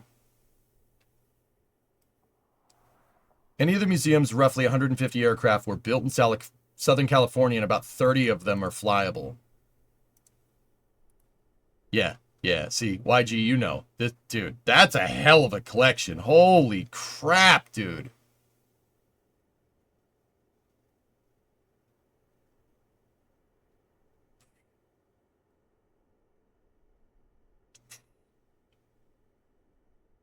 Wow. Alright, now I gotta look it up. Butthole. There's so many good museums, man. Unbelievable. Virginia Military Aviation Museum is small, but it has some neat stuff. The largest privately owned fleet of historical planes on the East Coast.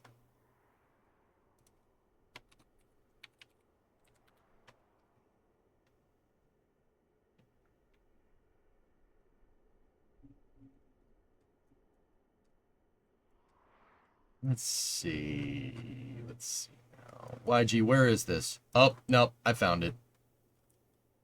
Oh, there's some good stuff in there. Is that a Growler? What are the... Dude, where the heck did you get those? No, that's Yanks. Huh. Oh, yeah. Dude, they got an F-105 in there. T-38s. F-4. Huh. What? Wait, what is that? Is that a Shackleton? I think... I don't know what that plane is. Huh.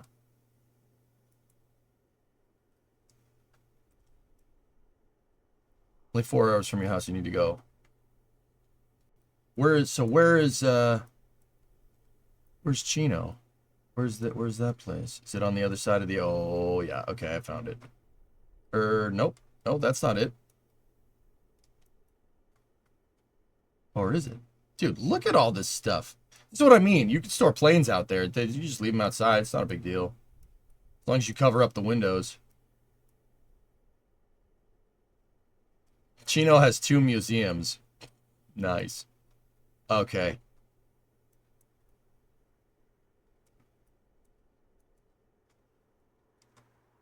I don't know if that was a Liberator, dude. It was a Tail Dragger, Argablue.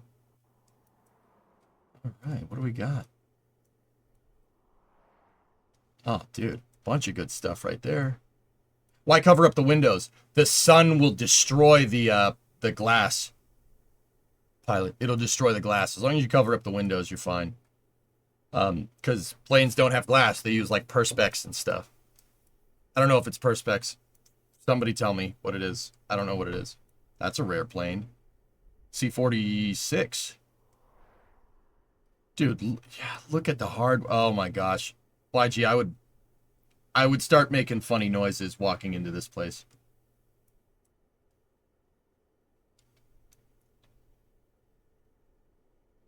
There's a lot of engines sitting there.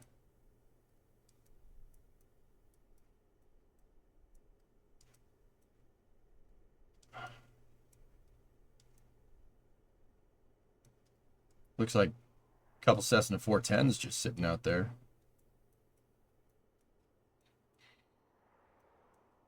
Oh my goodness. Oh my goodness. Look at all this fun stuff.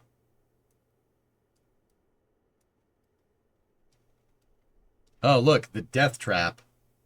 What's this place? This is the Chino Air Museum. Oh, dude, they got a GMCKW. Nice. There's all kinds of good, dude. Hey, wait, whoa. What do we have here? I know that shape. It's Ship 26. No, it's a B-29.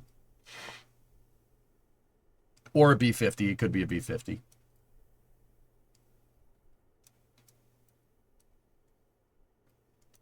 Oh. It's actually a B-50. Dude, even better. Because, wait, YG, was it a B-50 with jet engines on it? Because they did do that, guys. They did. A lot of people don't know is that, like, in the weird period, like, after World War II, before, like, real, like, full jet planes came along,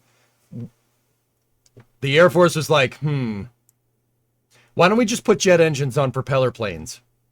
And they did it with the B-36, 6 turning, 4 burning. They did it with a bunch of other planes. They just retrofitted jet engines on. They just mount a jet engine there. It'll be fine. They did that with the B-29, and it made the B-50. So the B-50 is like the Mark II version of the B-29, and some of them had jet engines on it. There were versions of the B-29 that they made with 6 motors, 6 engines, 4 propellers, 2 jets.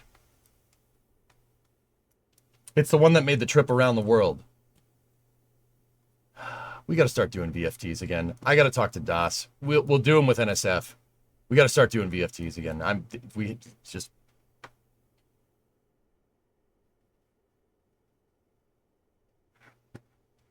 got to start doing VFTs again. Repost. Sorry, that Yanks place you were at first. There was a blue and black jet. What was it? NFTs? No, VFTs. Virtual field trips. I don't do that. We do before the pandemic, guys. Das and I would just go to museums and we just walk around. Dude, we got into some really cool places back in the day. We got to start doing it again. It's time. Flankin, what are you looking at? That thing? Oh, there's another F-104 just hanging over there.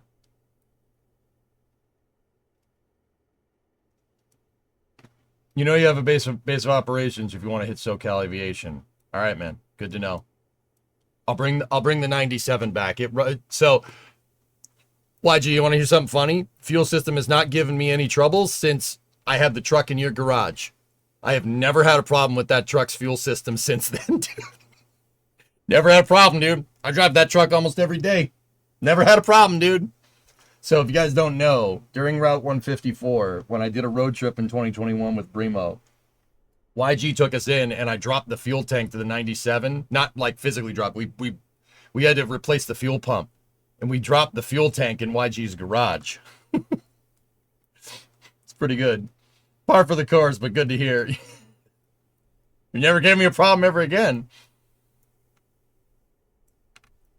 There's so much good stuff here, dude. And there's another F-104 right there, I think, next to a T-38. So if I can... You're talking about this thing? That looks like well, the photogrammetry screwed it all up. That looks like a Grumman Goose. believe it or not. That's what that looks like. It looks like this, kind of.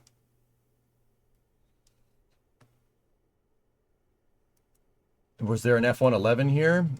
No, but there's an F-105. That's a big plane. F-105 is nuts. Yeah, guys, I think you're right. I think that is a B-24. It's not a Shackleton. It looked like a tail dragger from the angle that I was looking at it.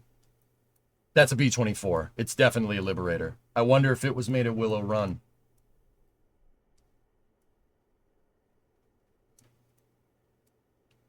That's a PB-4Y2 privateer. Oh, well, yeah, it's got Coast Guard livery on it. So, yeah, PB4. Yeah. All right, pretty cool. That's probably the reason why it's in one piece. Yeah.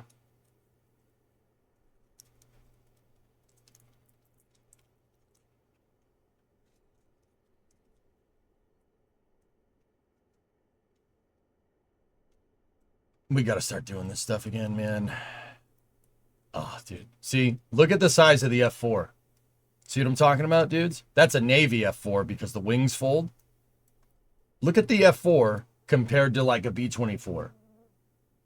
The B-24 and the B-17 are not as big as you think.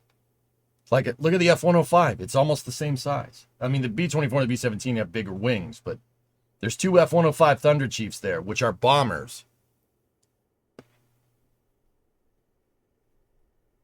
See what I mean? They're not as big as you think. I mean, look at the F4 compared to a C-47. Pretty crazy, right? Speaking of B-24s, not in one piece, I do have pieces of this one on the shelf next to you.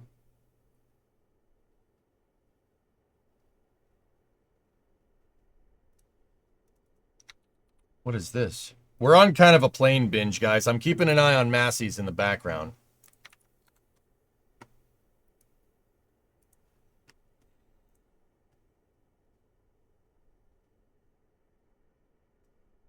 B-24J California Rocket 42-51714 was assigned to 757 Bomber Squadron, 459th Bomber Group, 15th Air Force on December 18th, 1944. Took part in a bombing raid against a chemical plant in Poland. The plane was damaged by flak before reaching the target area. After dropping its load on the fields near someplace in Poland, pilot turned the bomber towards Soviet-controlled territory. In order to avoid heavy flak concentration around Krakow, Second Lieutenant Jajewski set course south from the city, southeast off the town of Poland. Heavily damaged bomber with only one engine running was spotted by 3 German fighters. Due to the aggressive maneuver of the bomber's pilot, the German planes flew away. Soon after, the last engine lost power and the crew decided to bail out. They were soon picked up by soldiers of the 4th Battalion, 1st Russian or Poland Rifles Regiment, Polish Home Army. The only casualty was a pilot, 2nd Lieutenant William Beambrink, whose body was never recovered. After a couple of months, the rest of the crew returned to their unit in Italy.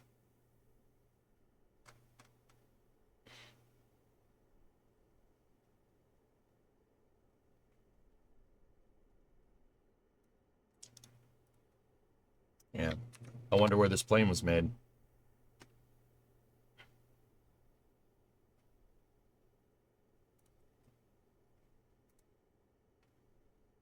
(42-51-714).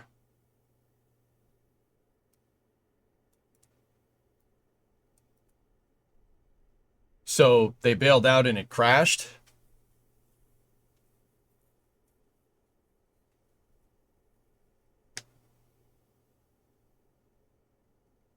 They dropped. So, okay, guys. So level 1 with bombers during World War II, if you got damaged, you had to bail out, you don't want, and your plane's like on fire and stuff, the first thing you do is drop the payload, find a place to drop your whatever, you drop the bombs, like preferably just a field or something, drop them there.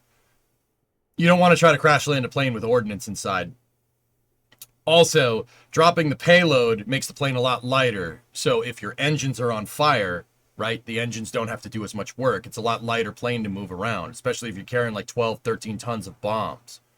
So what they did, what that pilot did, the pilot of California rocket, they got hit, plane started catching on fire, and fire for a plane is not great. That's really bad for it. Aluminum burns really, really, really nicely in the right conditions with high heat. So your plane will literally just melt. You don't want that. So first thing you do, find a place to drop the ordnance, drop it, and then try to find a place to land if you can.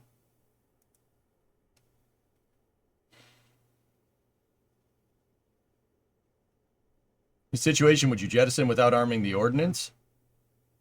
I would just find a field and drop it, Tesla. I wouldn't care if it's armed or not. Just drop it.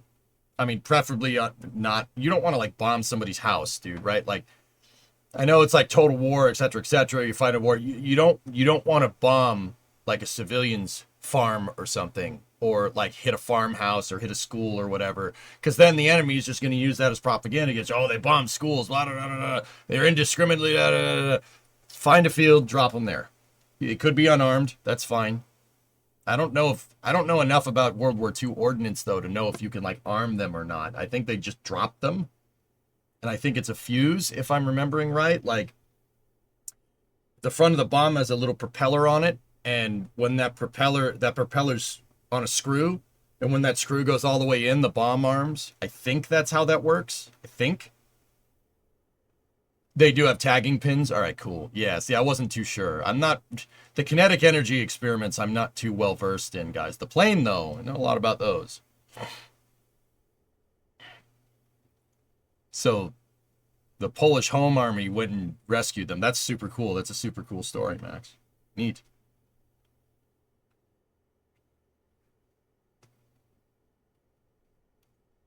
Because what happens if your plane has a problem?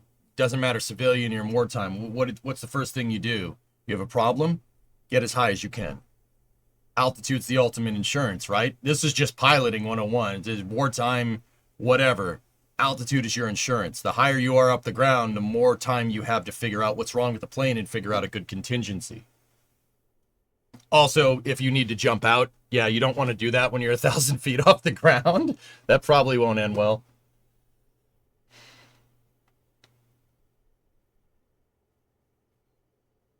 They were armed by pin removal prior to loading. Oh, it's prior to loading, though. Oh. Bunch of parts of it, like even whole engines, were borrowed by local farmers and such and are still hidden around basements and barns. As long as the Soviets didn't get it, man.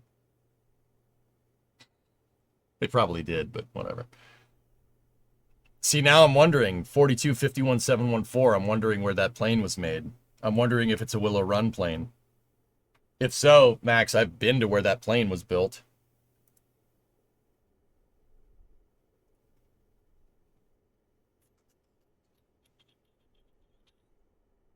Here, let's check.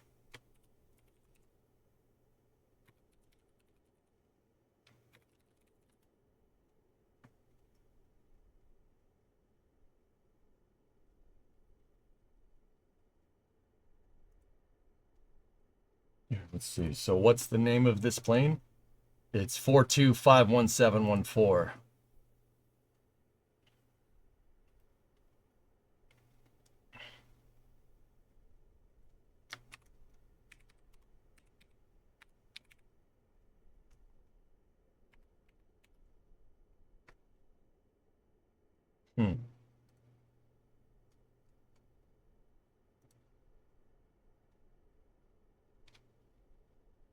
Yeah, dude, you can look up this information. You can look up what happened to each plane. It's pretty cool. All that information is out there.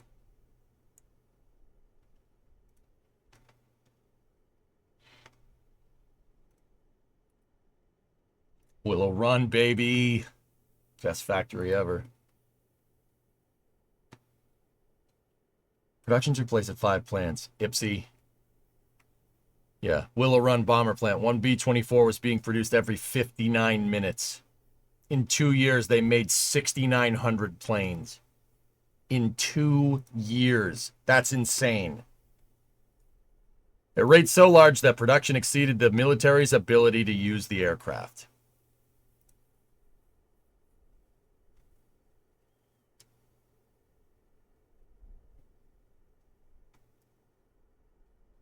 Crazy. Absolutely insane. I'm just trying to figure out what serial numbers were produced where.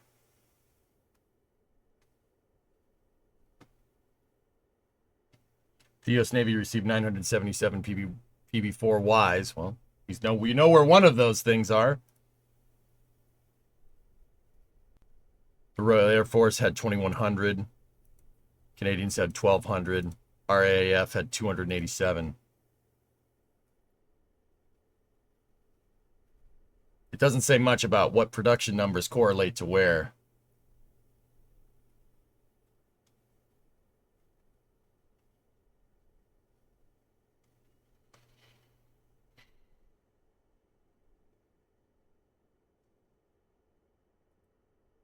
Same thing happens with firefighting air tankers. If they start losing engines, they dump the retardant out to make the plane lighter. It gives them more options for safe landings. That's just piloting 101, dude. Want a fun fact? The development of the B-29 was more expensive than the Manhattan Project. B-29 was a big deal when it came out, dude. That was a big deal.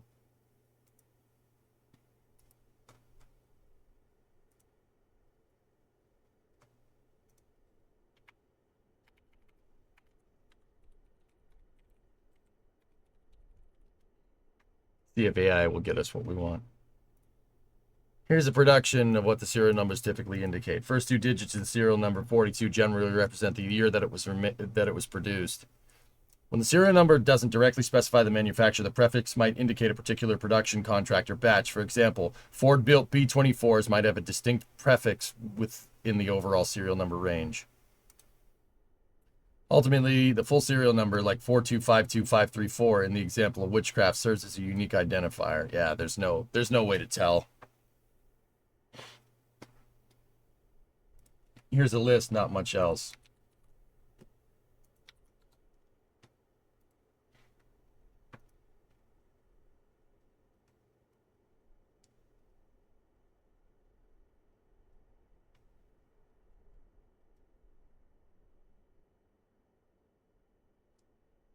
All right, well, what's California Rocket? 4251714.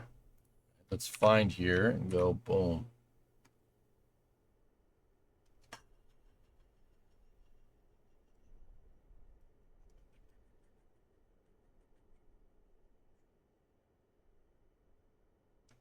Are we sure that's the serial number of that damn plane?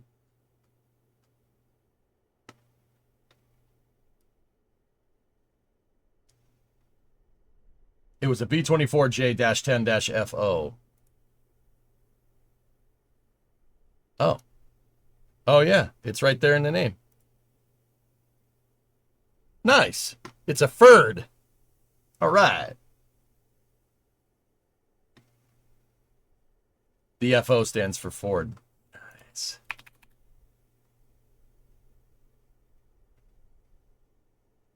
Yep.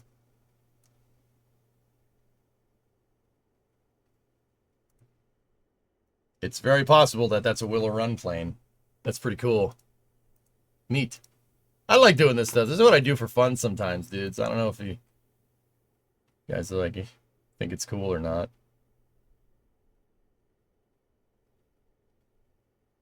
Yeah, these guys flew out of Italy and were going up there because trying to get at it from over here was no good.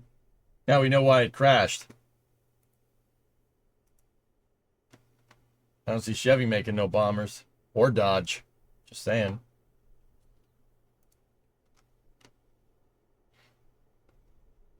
Same thing happens with firefighting. Yep. Thinking about going to college to do mechanic work to go become an engineer so I could build a rocket. What I suggested in your chat. Chris, being a mechanic is not being a rocket scientist, dude. Those are two different things. One of those is going to require a lot of work. Didn't Chevy make moon rovers? Yeah, but Ford made the consoles for the Apollo program that are in mission control.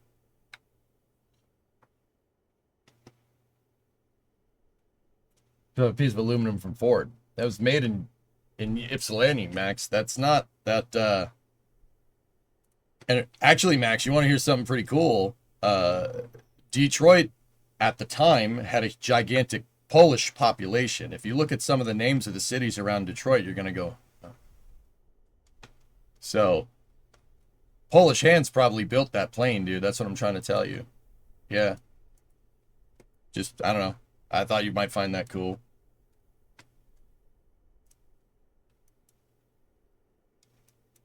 Like, look at the name of one of the, like, Hamtramck. That's not American. That's a Polish name all day. You know why? Because there's too many consonants.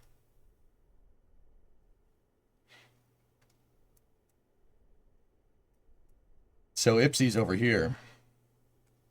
That's where the factory was. It's just a goddamn parking lot now, which, that's good, I guess.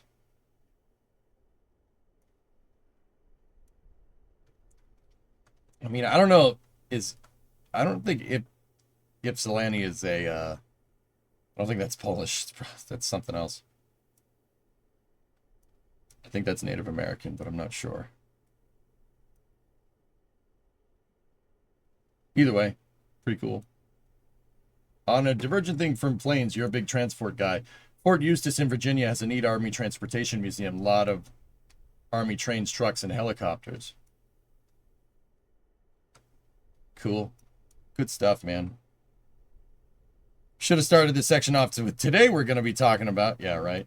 Dude, did you see some of Le Mans? I didn't actually get a chance to watch any of it, dude. I was hanging out with my dad, and my dad wanted to watch golf, which is fine. I don't mind watching golf. But yeah, we saw a little bit of the Formula One race, but I ended up cooking for a lot of people up at my parents' house because my dad was my dad usually cooks. He likes doing that. Like when we have a family barbecue, he's usually the guy. But I'll be damned if he's gonna do that on Father's Day. So I took the reins and cooked everybody's food. So I didn't really get a chance to do much TV watching. You know. Giga Kubica. Yeah, that's right, man. Posted a couple pictures in Discord of a downed World War II D3.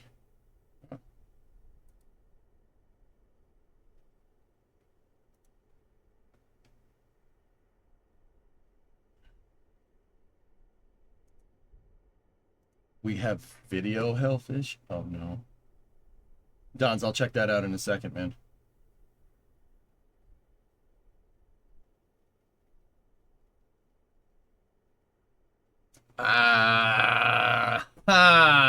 No.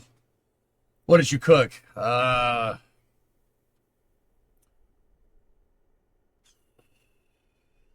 is the long list? We had steak tips, we had hamburgers, probably a full pack, like a full huge pack of burgers. So it's, I don't know, probably like 20 hamburgers. 20 hamburgers, probably like 5 pounds of steak tips. A lot of kebabs, so like peppers and chicken and stuff on skewers. Yeah, we had 2 grills going, man, for Father's Day. It was pretty crazy. You didn't have the joy of the grill. No, no, no, no, no, no, no. I said go watch golf because that's what you want to do. And he's like, all right. Where's our invite? You're not family, man. Go away. It's a family gathering. Leave me alone. If this static fire goes well, we could see a flight in 2 weeks, maybe 3. Something like that, T-Man. Ship 36 is getting frosty. All right. Family. Family. Family. Family. Family. Anyway, good stuff, man. Planes of Fame video, if you'd like. Well, we have the Ship 36 static fire happening very soon here, so... Or it seems to be happening very soon here. Take a look. I'm looking at that Planes of Fame video. Oh, freaking MiG. That's cool.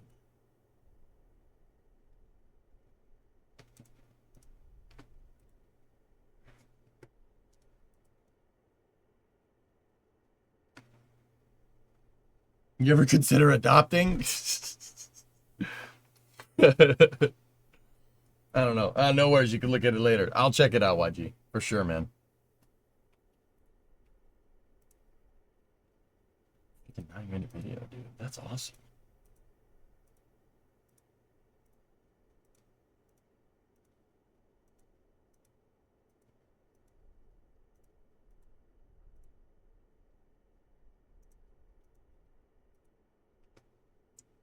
You think they're going to send it? I think they'll send it, yes.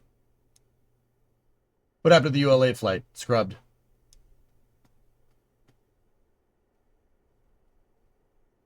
Why aren't we getting any sound?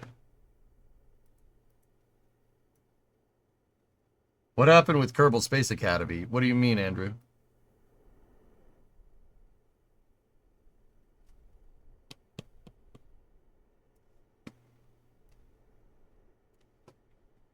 I don't...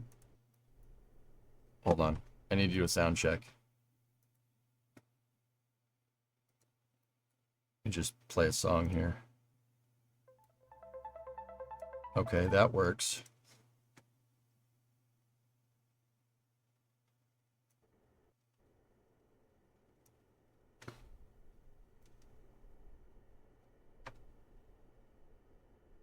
Sounds there, but it's superbly faint.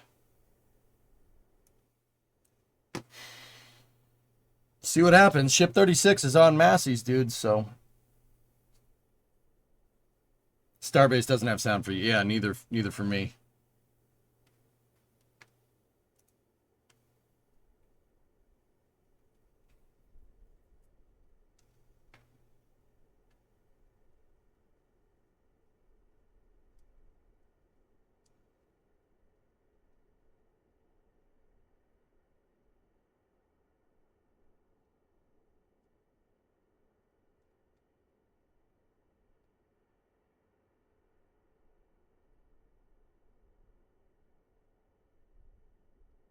Do we know why ULA scrubbed? Higher temperatures than expected in their GN2 purging system. They went to purge out the engines in preparation for priming and thermal conditioning, and it looks like the temperatures were too high. So, yeah, some overheating going on. You don't want your engines overheating. You don't want with anything. Cars, planes, trains, whatever. Rockets, you don't want them overheating. That's bad. I mean, it's not exactly what it was. The GN2 purging system in preparation for thermal conditioning.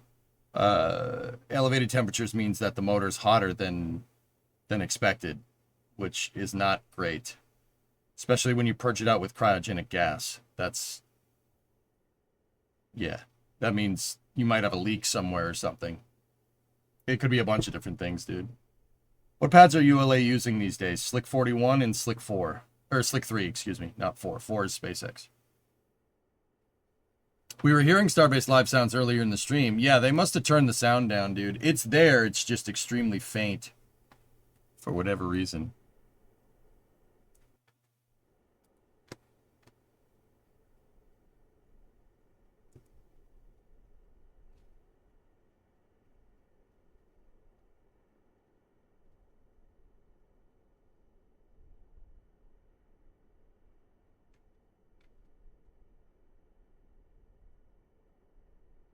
Hey, Jim Boy, what's going on?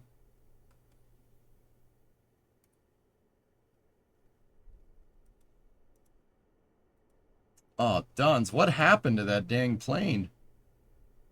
That Bristol Mark, the Bristol Mark 8.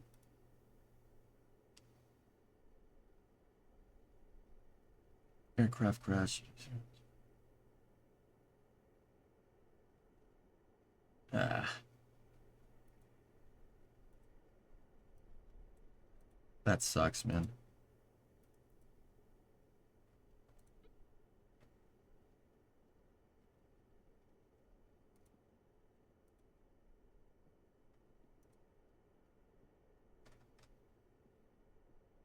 Ran out of fuel, got lost. Yep.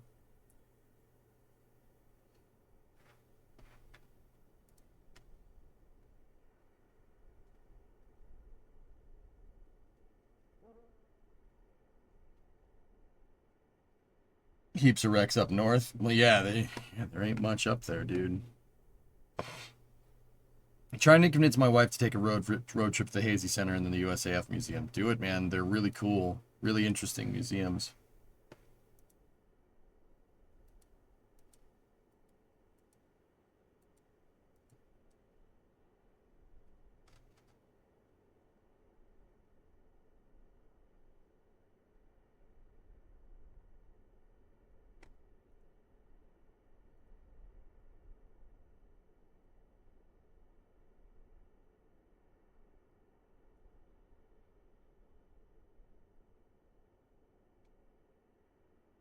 Been prime or something? I don't know. We'll find out.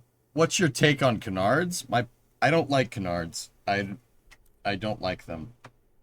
Yeah, I don't like canards. I don't. It comes from playing Kerbal. Canards were used as a band-aid like in Kerbal meta 10 years ago. Canards were used as a band-aid to make up for the fact that people didn't know how to engineer an airframe correctly. It's Kerbal, you play the game the way you want. Doesn't mean that I didn't have to sit here and answer questions about why you shouldn't use canards on a space shuttle airframe. So, me and Das have both had, I mean, it wasn't just me. Das had the same problem. We both have an irrational hatred of canards, which is really funny. Both have an irrational hatred of them. I hate them so much. I hate them a lot. Thoughts on the F-47 then? Yeah, I don't think it has canards, dude. I think that picture was... I think that was just the shadow. Shuttle had canards at one point? No, it never did, because Rockwell International knows how to make an airframe correctly. People in Kerbal, though, couldn't figure out a way to make up for the fact that you have to balance the mass of the 3 gigantic shuttle engines at the back of the airframe. That tail-heavy planes don't fly very well. So the shuttle came up with trick ways to be able to spread the mass of the vehicle to get the shuttle to fly good enough to land on a runway, despite having pretty much 3 Mack trucks duct taped to the back worth of engines. When you're free, you should go check your mail. There may be a birthday present delivered today. It's not my birthday.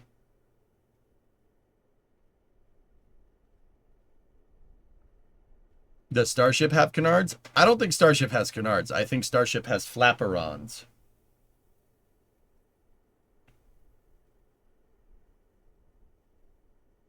When is your birthday? July. It's not my wallet. Then it's not for you? Yeah. Not for me. Make a better airframe next time. Can you show us how those work? So if Starship is facing this way, the canards would move like this. These things don't. They move like this. They flap. They flap like a bird's wing.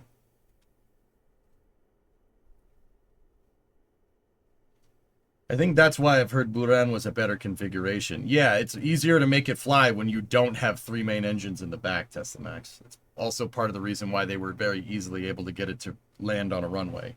And take off from a runway, too. Doors are like this.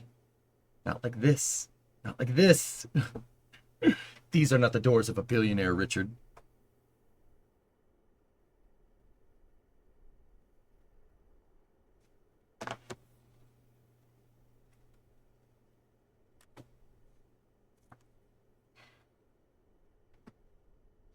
So yeah, we don't really have sound, per se, here, but,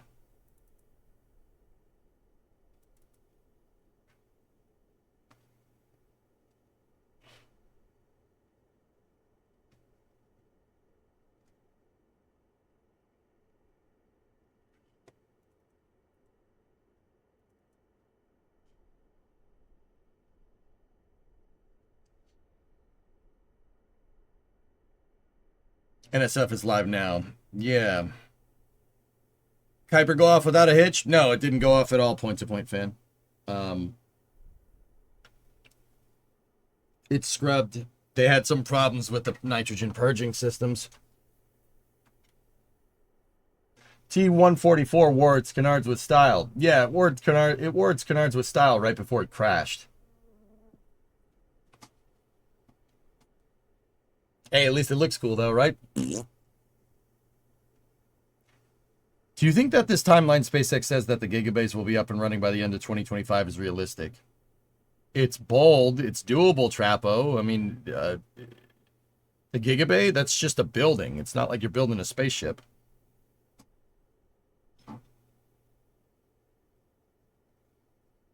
D&DOS demonstrated a super great setup for the road trip stream last night. Multicam, good sound, good connectivity. Yep.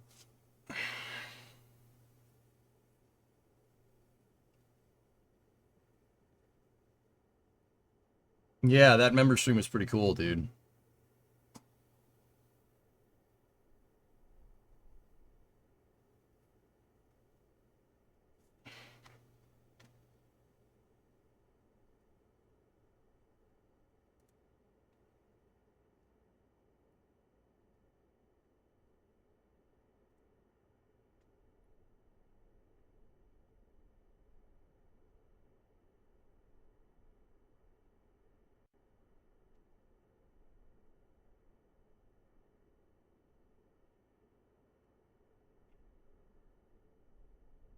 But alas, no you, no Jack makes for less humor. Dude, I want a road trip. I want a road trip with Jack. That'd be a really funny stream, dude. That'd be pretty good. Zizep, you should teach D and others how to pronounce your nickname. I clicked my sub button on YouTube and D had a hard time. Who should drive, me or Jack? I don't know. We could pretty much go back and forth.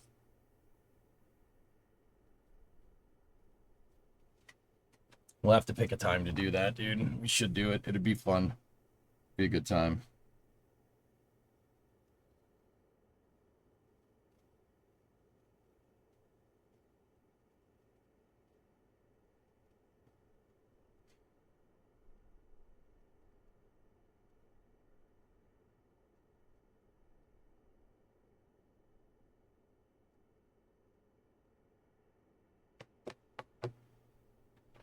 You Jack and Sawyer.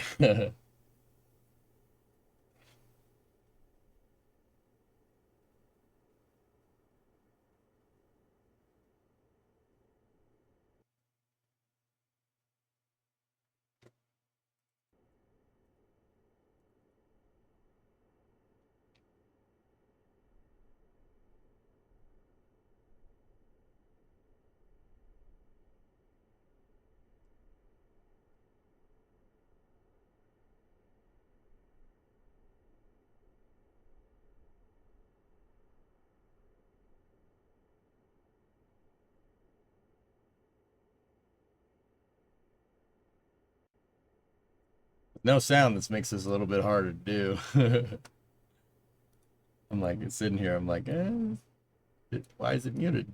No, the sound is there, it's just turned all the way down. What's your opinion on the 70s Pontiac Catalina? It's a big car, but it's cool, Ike. If somebody gave me one, I wouldn't say no.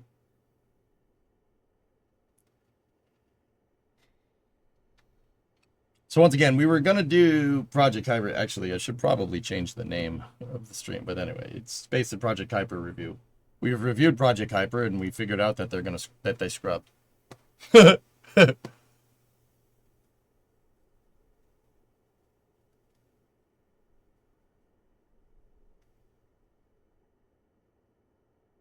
Chevette or a T1000? Wait, what? T1000? Why are you making me choose between a car and a Terminator?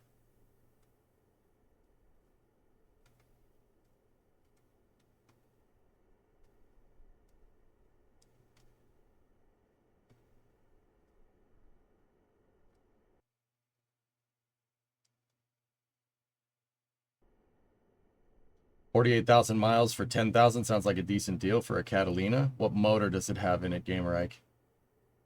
Just link me the ad, dude. I'll look at it. I'll look at it for you, man.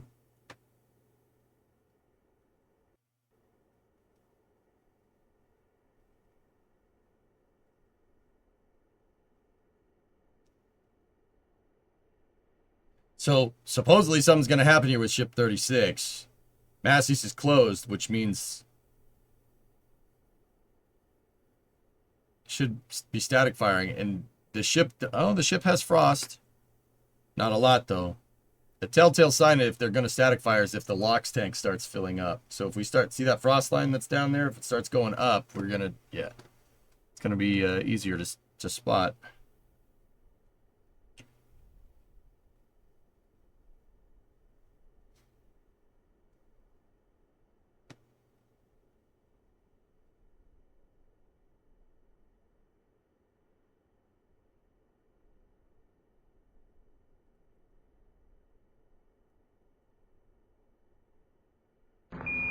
Houston, Tranquility Base here. The Eagle has landed. Who is an ice cream truck driver's favorite heavy metal singer? Alice Cooper.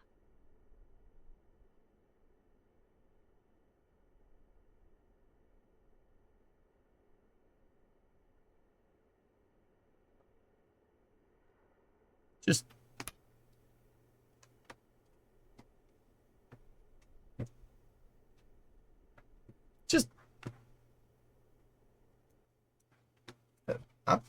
I'll be right back. Yeah, I'm gonna get my car parts. Be right back.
Discovery, go at throttle up.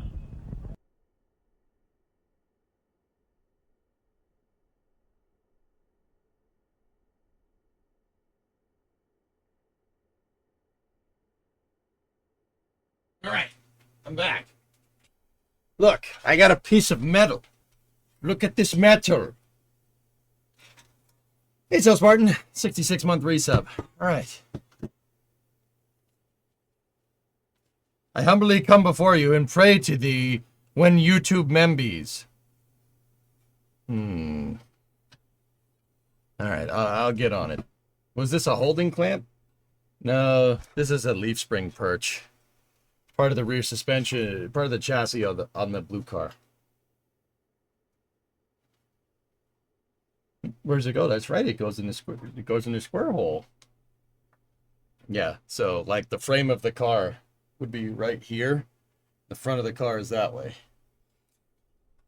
You saw me terribly patch a leaf spring the other day, and patch the frame rail the other day, and now you're going to see me terribly patch this. Hopefully we get it straight. It is covered in polymer. This is EDP. It's primer. This was electroplated primer. So this is primer to make sure that the metal doesn't rust when you transport it. But yeah, we got the leaf spring perch, which is pretty good.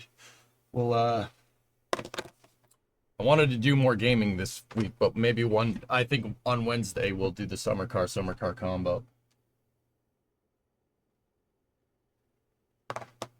Ever thought about a welding class?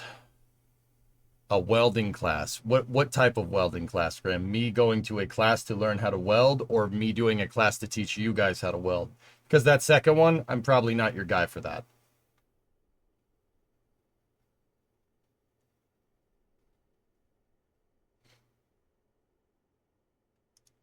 The first one. The car is my welding class, dude.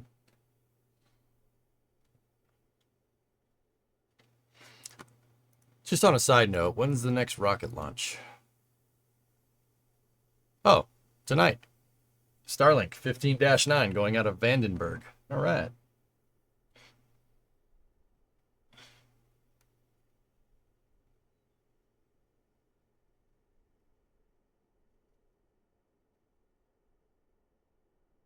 Did you get the other thing? I have it, geek. Yeah, it's on my doorstep. Well, I took it off, but you get the idea. Hoping you'll be able to see that one tonight from San Bernardino. There you go. Hey, Space Pope. What's going on, buddy?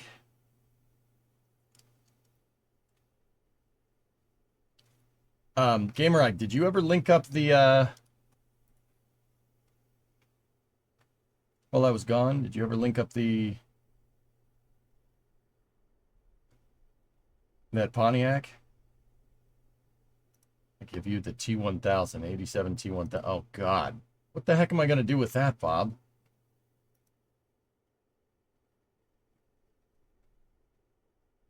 It's inside, Geek. I brought it into the garage. So.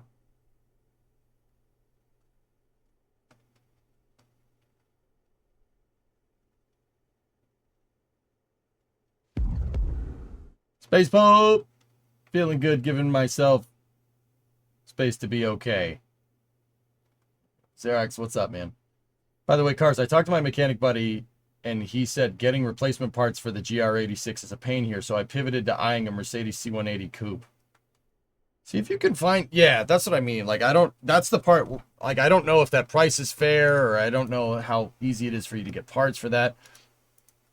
Xerax, I think you'd... Yeah, a Mercedes or something... You'd be better off finding a German car. Like, if you want to get into working on cars and you want to get into buying a nice car and stuff, figuring out how many parts are available for the car and if it's expensive or not to replace is very important.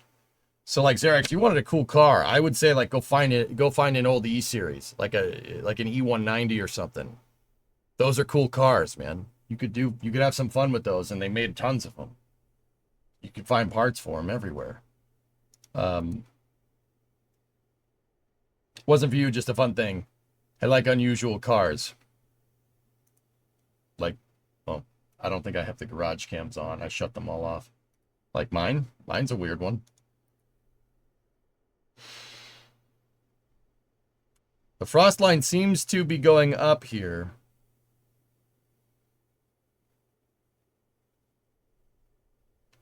Did the sounds finally pop in? Looking for that link, good sir. Relevance. My nephew got one as his first car. Wanted to get your opinion on it since you're more well-versed in classics than I am. I'll link when I can. Yeah, it seems... I mean, dude, you can't really go wrong with old GM, man. They're very easy, very simple to work on. Like, can't really lose. As long as the thing isn't rusty, dude.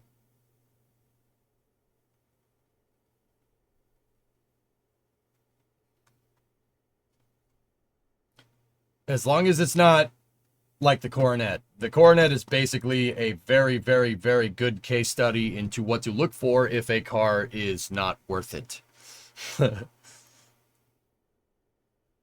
Have you seen the big bud they are doing at Welker Farms? No, I have not. Oh. My chat's out. We're not dropping frames, are we? Nope. Okay, it came back. Oh, look, it came back.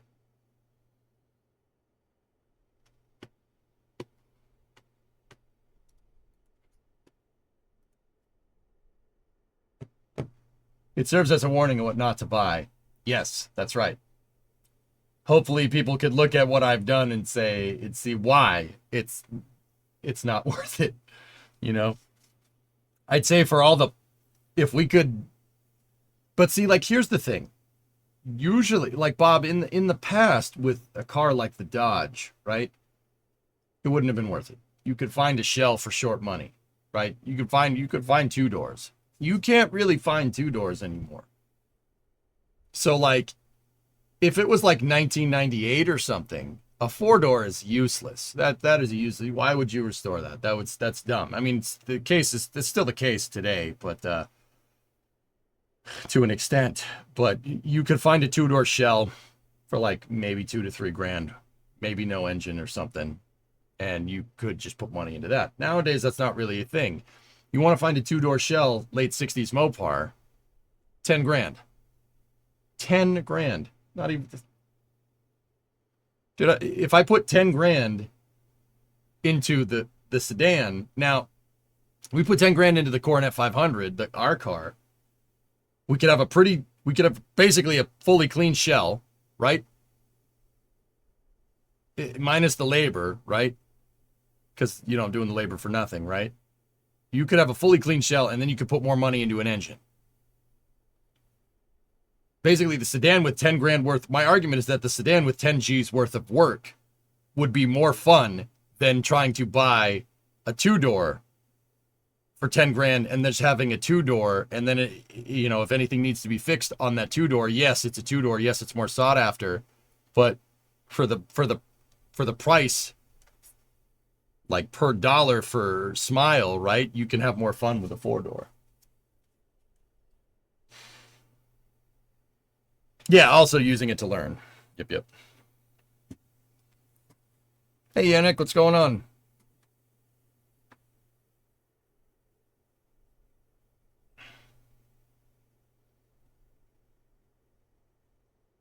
But yeah, the four-door is a weird car, right?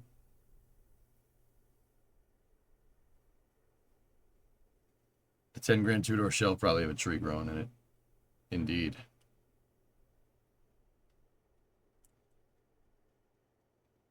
Guys, I kind of thinking they were going to go at the top of the hour, but I haven't really seen the fuel and oxidizer level. The frost lines on the ship, they don't seem to be going up.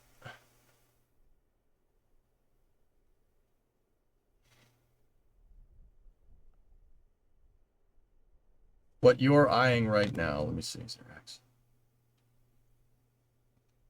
Thinking of heading to the U.S. to see space flight stuff for a few days. Where would you go? Kennedy Space Center. Go to Central Florida. Oh, well then. Oh, looks like a little guy. What was that? I mean, I didn't have any sound, so I retract my previous statement, dude. Maybe a spin prime there. Are we doing space news all day today? I want to play some games, ARJ. Single engine static. Yeah, that made a lot more, you're right, that made a lot more smoke than just a spin prime. Let's look at it again.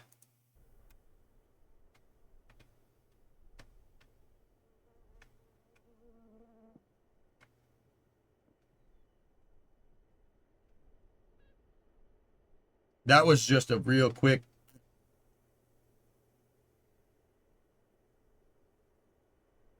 When I saw the rod on your car, I definitely would have not tried to do a factory style restoration. Yeah, I know. I know it's not worth it, right? Like, the fire's under your head. Yeah. Let me back it up.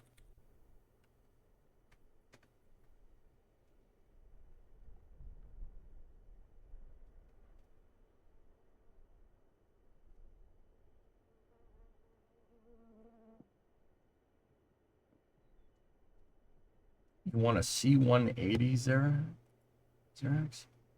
24,789 euros.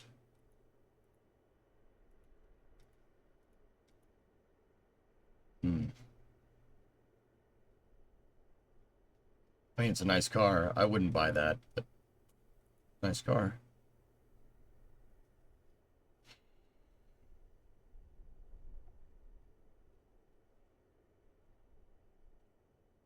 Is this due to launch today? Nah, kitty. They're just testing it. This is the test stand. Think they'll do a 60-second burn? I'm not sure if they're going to do that today. Definitely a single static fire, but it wasn't even a long static fire. It was like maybe a 3-second ignition at best, dude. Yeah, kitty, the launch pad for this is still very much under construction. I mean, they have another one, but the one that this is probably going to launch probably isn't that, but that's the second launch pad that they're working on. But this is not scheduled to launch anytime soon. That's what I'm trying to tell you. 6 seconds? Yeah, it was not a long burn. Cool. For the Catalina, I don't have the link anymore since the listing got taken down, but it's a 350 engine with a 350 transmission with a positive traction rear end. Okay. Okay. Yeah, so it's got a small block Chevy in it, because I think Pontiac stopped making their own 350 at that point. So it's got a turbo 350 in it, so that's a 3-speed light-duty transmission, and you got posi in the back. It's a cool car, man. What year is it?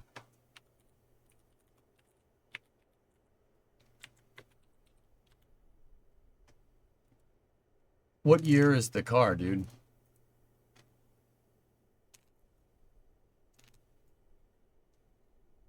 It's 2025. Oh, yeah. Yeah, okay, I walked into that one.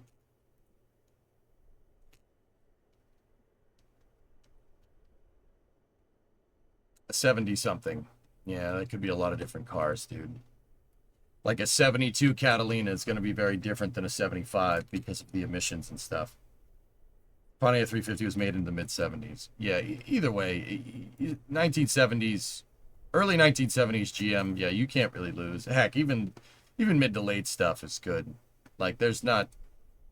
Yeah, it's a cool car. 70 even. It's a 1970 Catalina. 2-door, 4-door? What are we talking about here?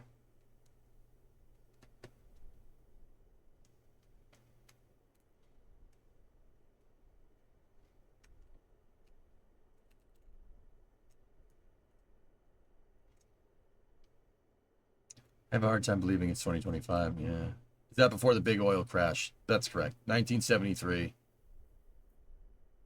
Yeah, that's when... Yeah, that's when poop started to hit the fan, Galaxy. That's when this, like, oh, we could reduce quality if we save a couple extra pennies if we make the steel just a little bit thinner. That's when that kind of stuff, that crappy MBA mentality started to take hold. You know, that's the reason why everything is so poopy doopy nowadays.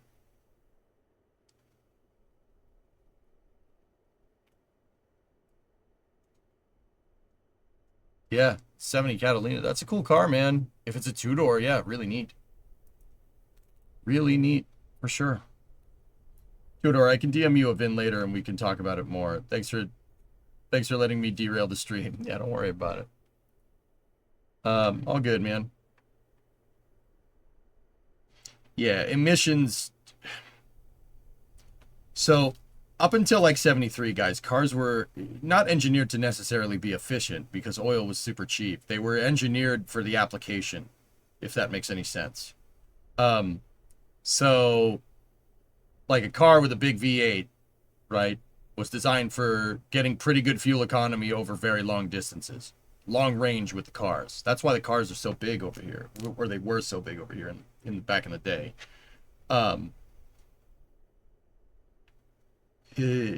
They're designed for application, so they were designed to be pretty dang efficient. Like there were cars that got good fuel economy. Like if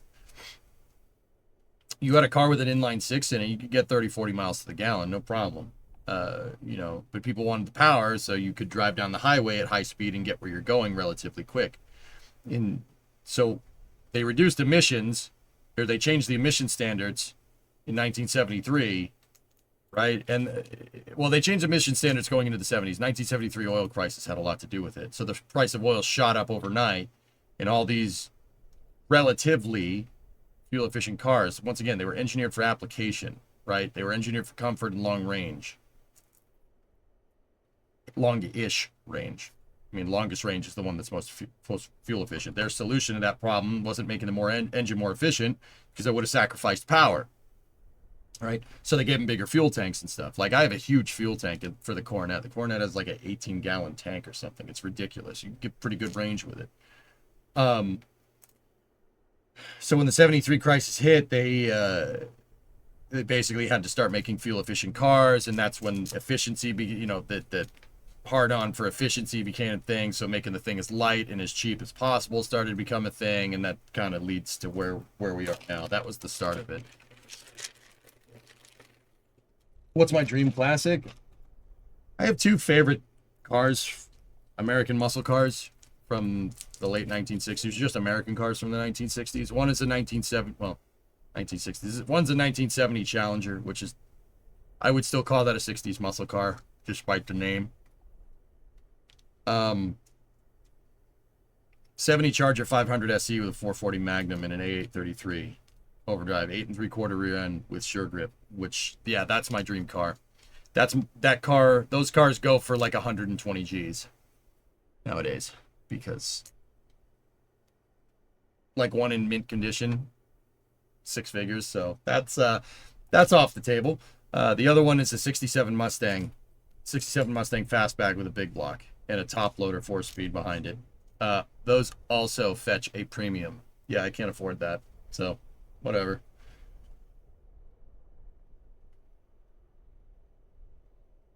Patton, I will still say to this day that the Pinto is not a bad automobile. It turns out a car with a gas tank in the back, when you hit it at high speed, is going to explode no matter what the car. The Pinto just got a bad rap because that happened once or twice. I don't need a Shelby, Bob. I just like a 67 Mustang fastback. The Shelby's cool, but you want to pay double the price, then yeah.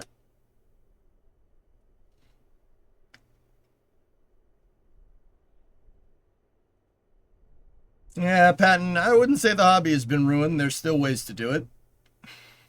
Patton, you haven't been around. Have you been seeing the streams that I've been doing, man?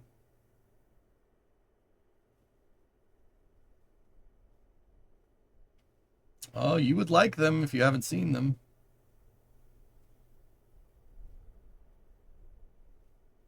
Yeah, the 67 Mustang. It's just a beautiful car. It's just a really, really nice looking car. The Pinto is not a bad automobile. People don't remember that the Pinto is one of the best-selling cars of all time. Seriously, it's in the top 10 best-selling cars of all time. Oh yeah. Yeah, not a lot of people know that.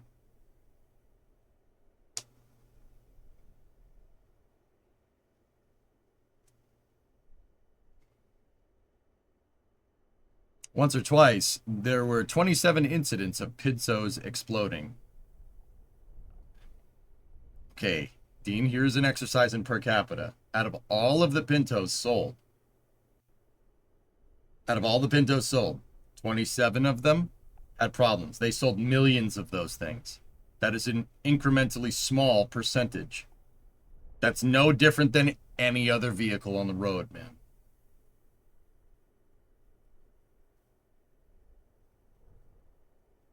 What's your plan for Friday night racing? Really like the Lemons race, the Le Mans race. Cotter, we are going to play GTA this week for Friday night racing. Yeah, well, your brain has the shell on it, Pace. Once again, for whatever reason, NSF doesn't have... we did get a single engine static fire here, dudes, but NSF doesn't... They aren't pumping audio in here for whatever reason.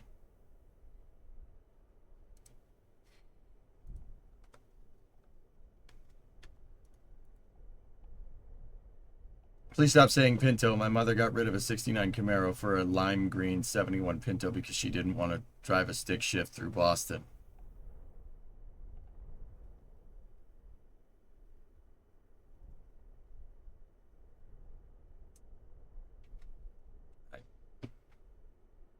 You think the Slate EV truck can scale? No. Not for a long time.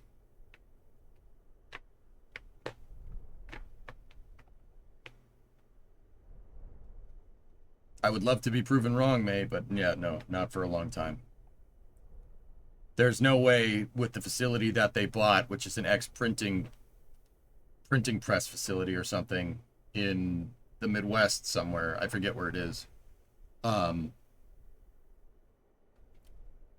There's no way they're scaling anytime soon. You need a much bigger factory to do that.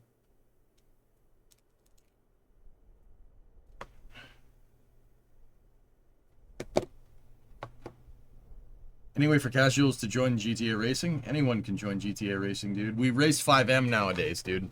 So, yeah, anybody can play. I don't care. Heck, anybody can join Assetto. I don't care about that either. I want people to race with us. Yeah, what Max said is right. If I had to pick a muscle car, I'd pick a 68 Challenger and Plum Crazy or a Mustang Mach 1. They didn't make a Challenger in 1968. The first year of the E-body in the Challenger was 1970. In 68, the Challenger would have been an A-body and it would have been called a Barracuda. Patton, you owned a 69 Yanko factory L72 427 450 horse big block Muncie close ratio 4-speed 410 for 25 years. Never wanted to sell that car. Broke your heart. I know about the old car hobby these days. It's been turned into a market by the rich for the average person to shove aside. You can still find good stuff, Patton. Here, look, I'll show you. Let me turn on the camera. Give me 1 second.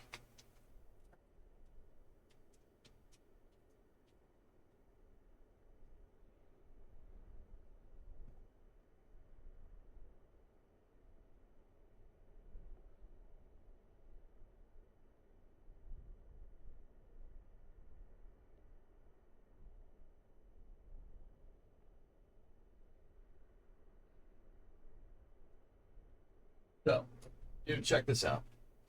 Take a peek. And like I said, I haven't seen you around, man. What I'm working on is, I understand that people are pricing you, they're pricing you out of the hobby, and it's a pain in the butt. Like, I'm not getting a 2-door Charger unless I had 100 grand or at least like 50 for one in pretty good condition, right? And I will say that it is getting a little bit tougher to do. But check this out, man. That's what I've been working on. Hey, Okie. I got a 69 Coronet here, and I'm rebuilding it. It's a little rusty, but I got it for $1,400. That's a Charger, man. It's the same thing. It's just got 4 doors. So I call it the Crew Cab Charger. We're going to make this thing go. So you're going to go fast. I don't know how. You just had 3. I mean, we ain't buying a Yanko, dude, because, yeah, some people treat, oh, it's my investment. Yeah, I agree with that. I understand what you're saying. But what I'm trying to show people here is that you can buy an old car for pretty short money. And, dude, I have no experience restoring, like, a car to this extent. To that extent, no way. I've never taken a trunk pan out of a car before, but we're learning. I'm showing people how to do it.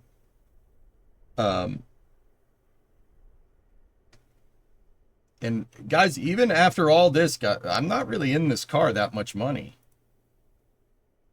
I think all the parts that I've spent on this car maybe amount to like $2,000, maybe.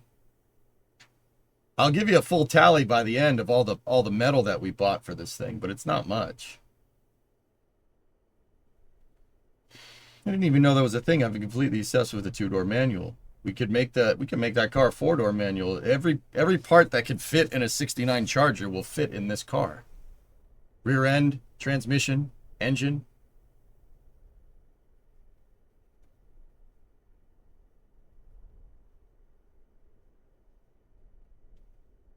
Dean, I got you. I understood what you were saying. 72 Camaro 396 4-speed. Yeah, baby. You guys got good taste in cars, man.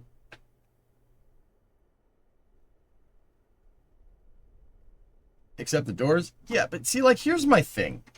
And this is what I said. This is what I've been saying. Like, yeah, it has 4 doors. Who cares? That doesn't mean anything anymore, guys. Yeah, it's not 2 doors. Everybody wants a 2-door car because 2-door cars are lighter, etc., blah, blah, blah, blah, blah, blah, blah.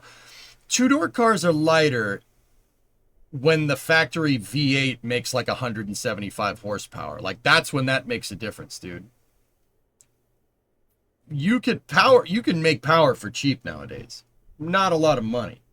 We could, like I said, the 5.7 that we have lined up for this thing will make way more power than than even the big block came from the factory. We'll make way more power than that. 4 doors doesn't make a damn difference. It's an extra 200 pounds, maybe 300 pounds. That doesn't make any difference when you can basically hit 400 horsepower for very short money. Like, that's not a big deal. No one, who cares? Who cares? Who cares? I don't care. If anything, the 4-door car is more rigid because of the post. So it'll be more structurally rigid driving down the road. I don't care. I really don't. I want a late 60s car. And this late 60s car just happens to be based off of one of my favorite muscle cars. I don't care if it has 4 doors. That does not bother me at all. You know, that's why the coupes are so sought after, because the coupe is the lighter car. So you take the lighter car, you put the most amount of horsepower. Yeah, that was back when a 7.4 liter engine made maybe 400 horse. Nowadays, you have 6.4 liter engines that make 1,000 horsepower.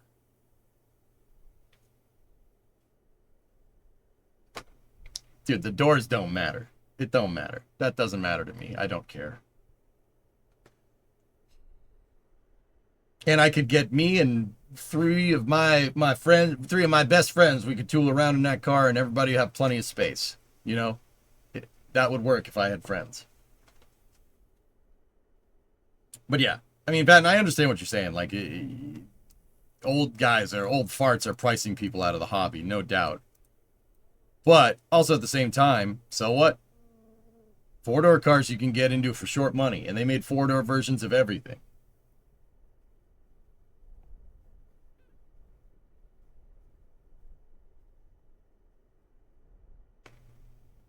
We don't count as your friends? I mean, maybe a little bit. But Dean, you're not my next door neighbor, you know what I mean? That'd be kind of cool, but no. You found a 94 3000 GT for $950. Manual or automatic?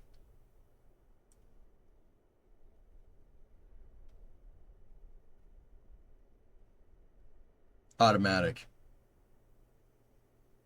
Careful with 3000 GTs, man. 3000 GTs are very cool cars, to be very fair, but they are very difficult to work on, man. Source, I've worked on one. I worked on a 3000 GT SL one time in college. There is no room to do anything. You want to replace a headlight? You have to pull the motor out. That was hyperbole on my part, but that's the gist of it. You're my bestest friend. Are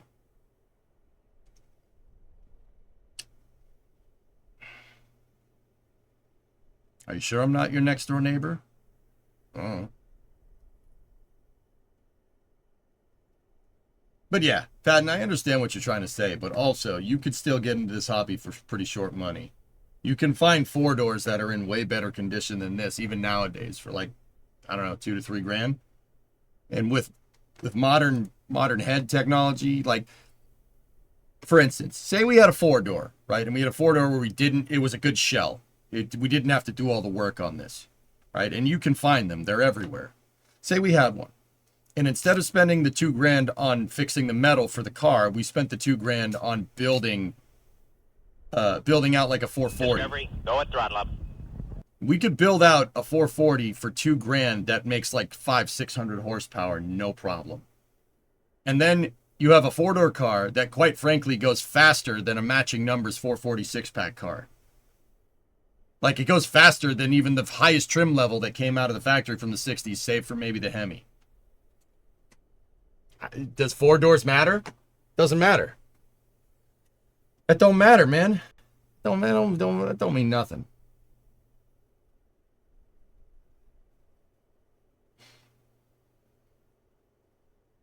You saw a 69 Z28 Camaro recently with air conditioning.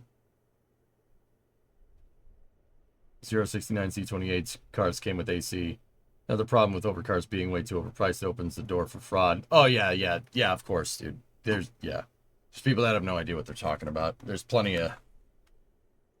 I mean, that's why if anybody in chat, I mean, Patton, that's why I put a word out. If anybody in chat needs advice on buying an old car, run it by me first. I'll do it for free. Like, because I want people to buy old cars because old cars are cool. They're really fun if you know what you do. Like, guys, it's a totally different experience than driving a car around today. Totally different thing.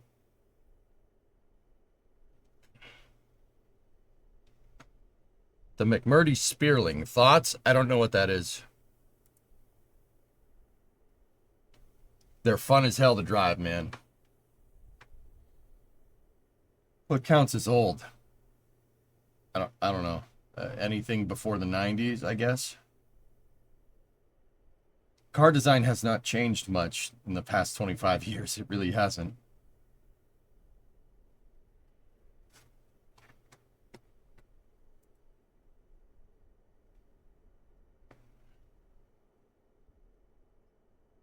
I don't know what drive upside down. I don't. What is that? Who can't?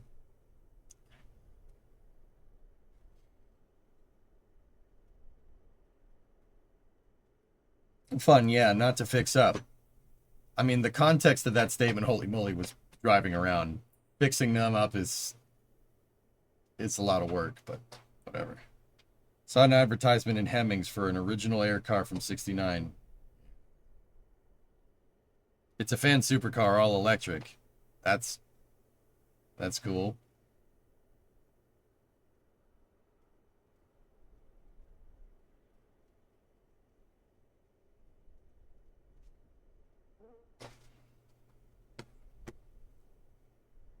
Now let's talk about cars and making me want to play Beam. It's making me want to play Beam again. Maybe we should. I mean, we've been doing space news for a little while here.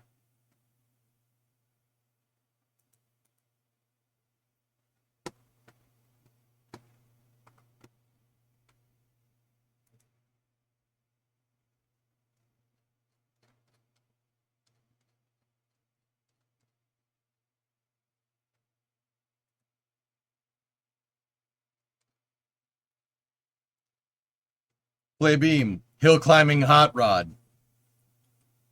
You want to take the Coronet and do hill climbs with it? That's gonna suck a lot. That's not gonna be fun. It's not gonna be fun. All right. Okay. All right, let's do it. Let me get the racing rig out. So guys, we kind of did a little bit of space news here. So we're gonna be playing Beam for a little while. And then there's another rocket launch scheduled for 11:30. It's Starlink 15-9, 11:30 tonight. So we'll play some Beam and have some fun. Quick round of hearts. We'll play a quick round of Hearts of Iron, and then that Starlink launch will happen about 5 minutes later.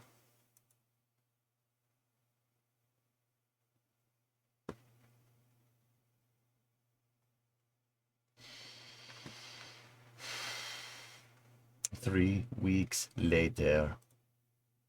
There's a modern day mod for hearts. Yeah, it's kind of cool.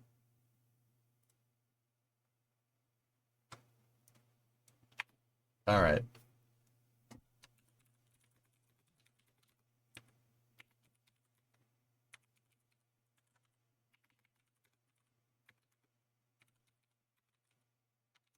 Let's keep going with the doing things to cars that they have no business of doing.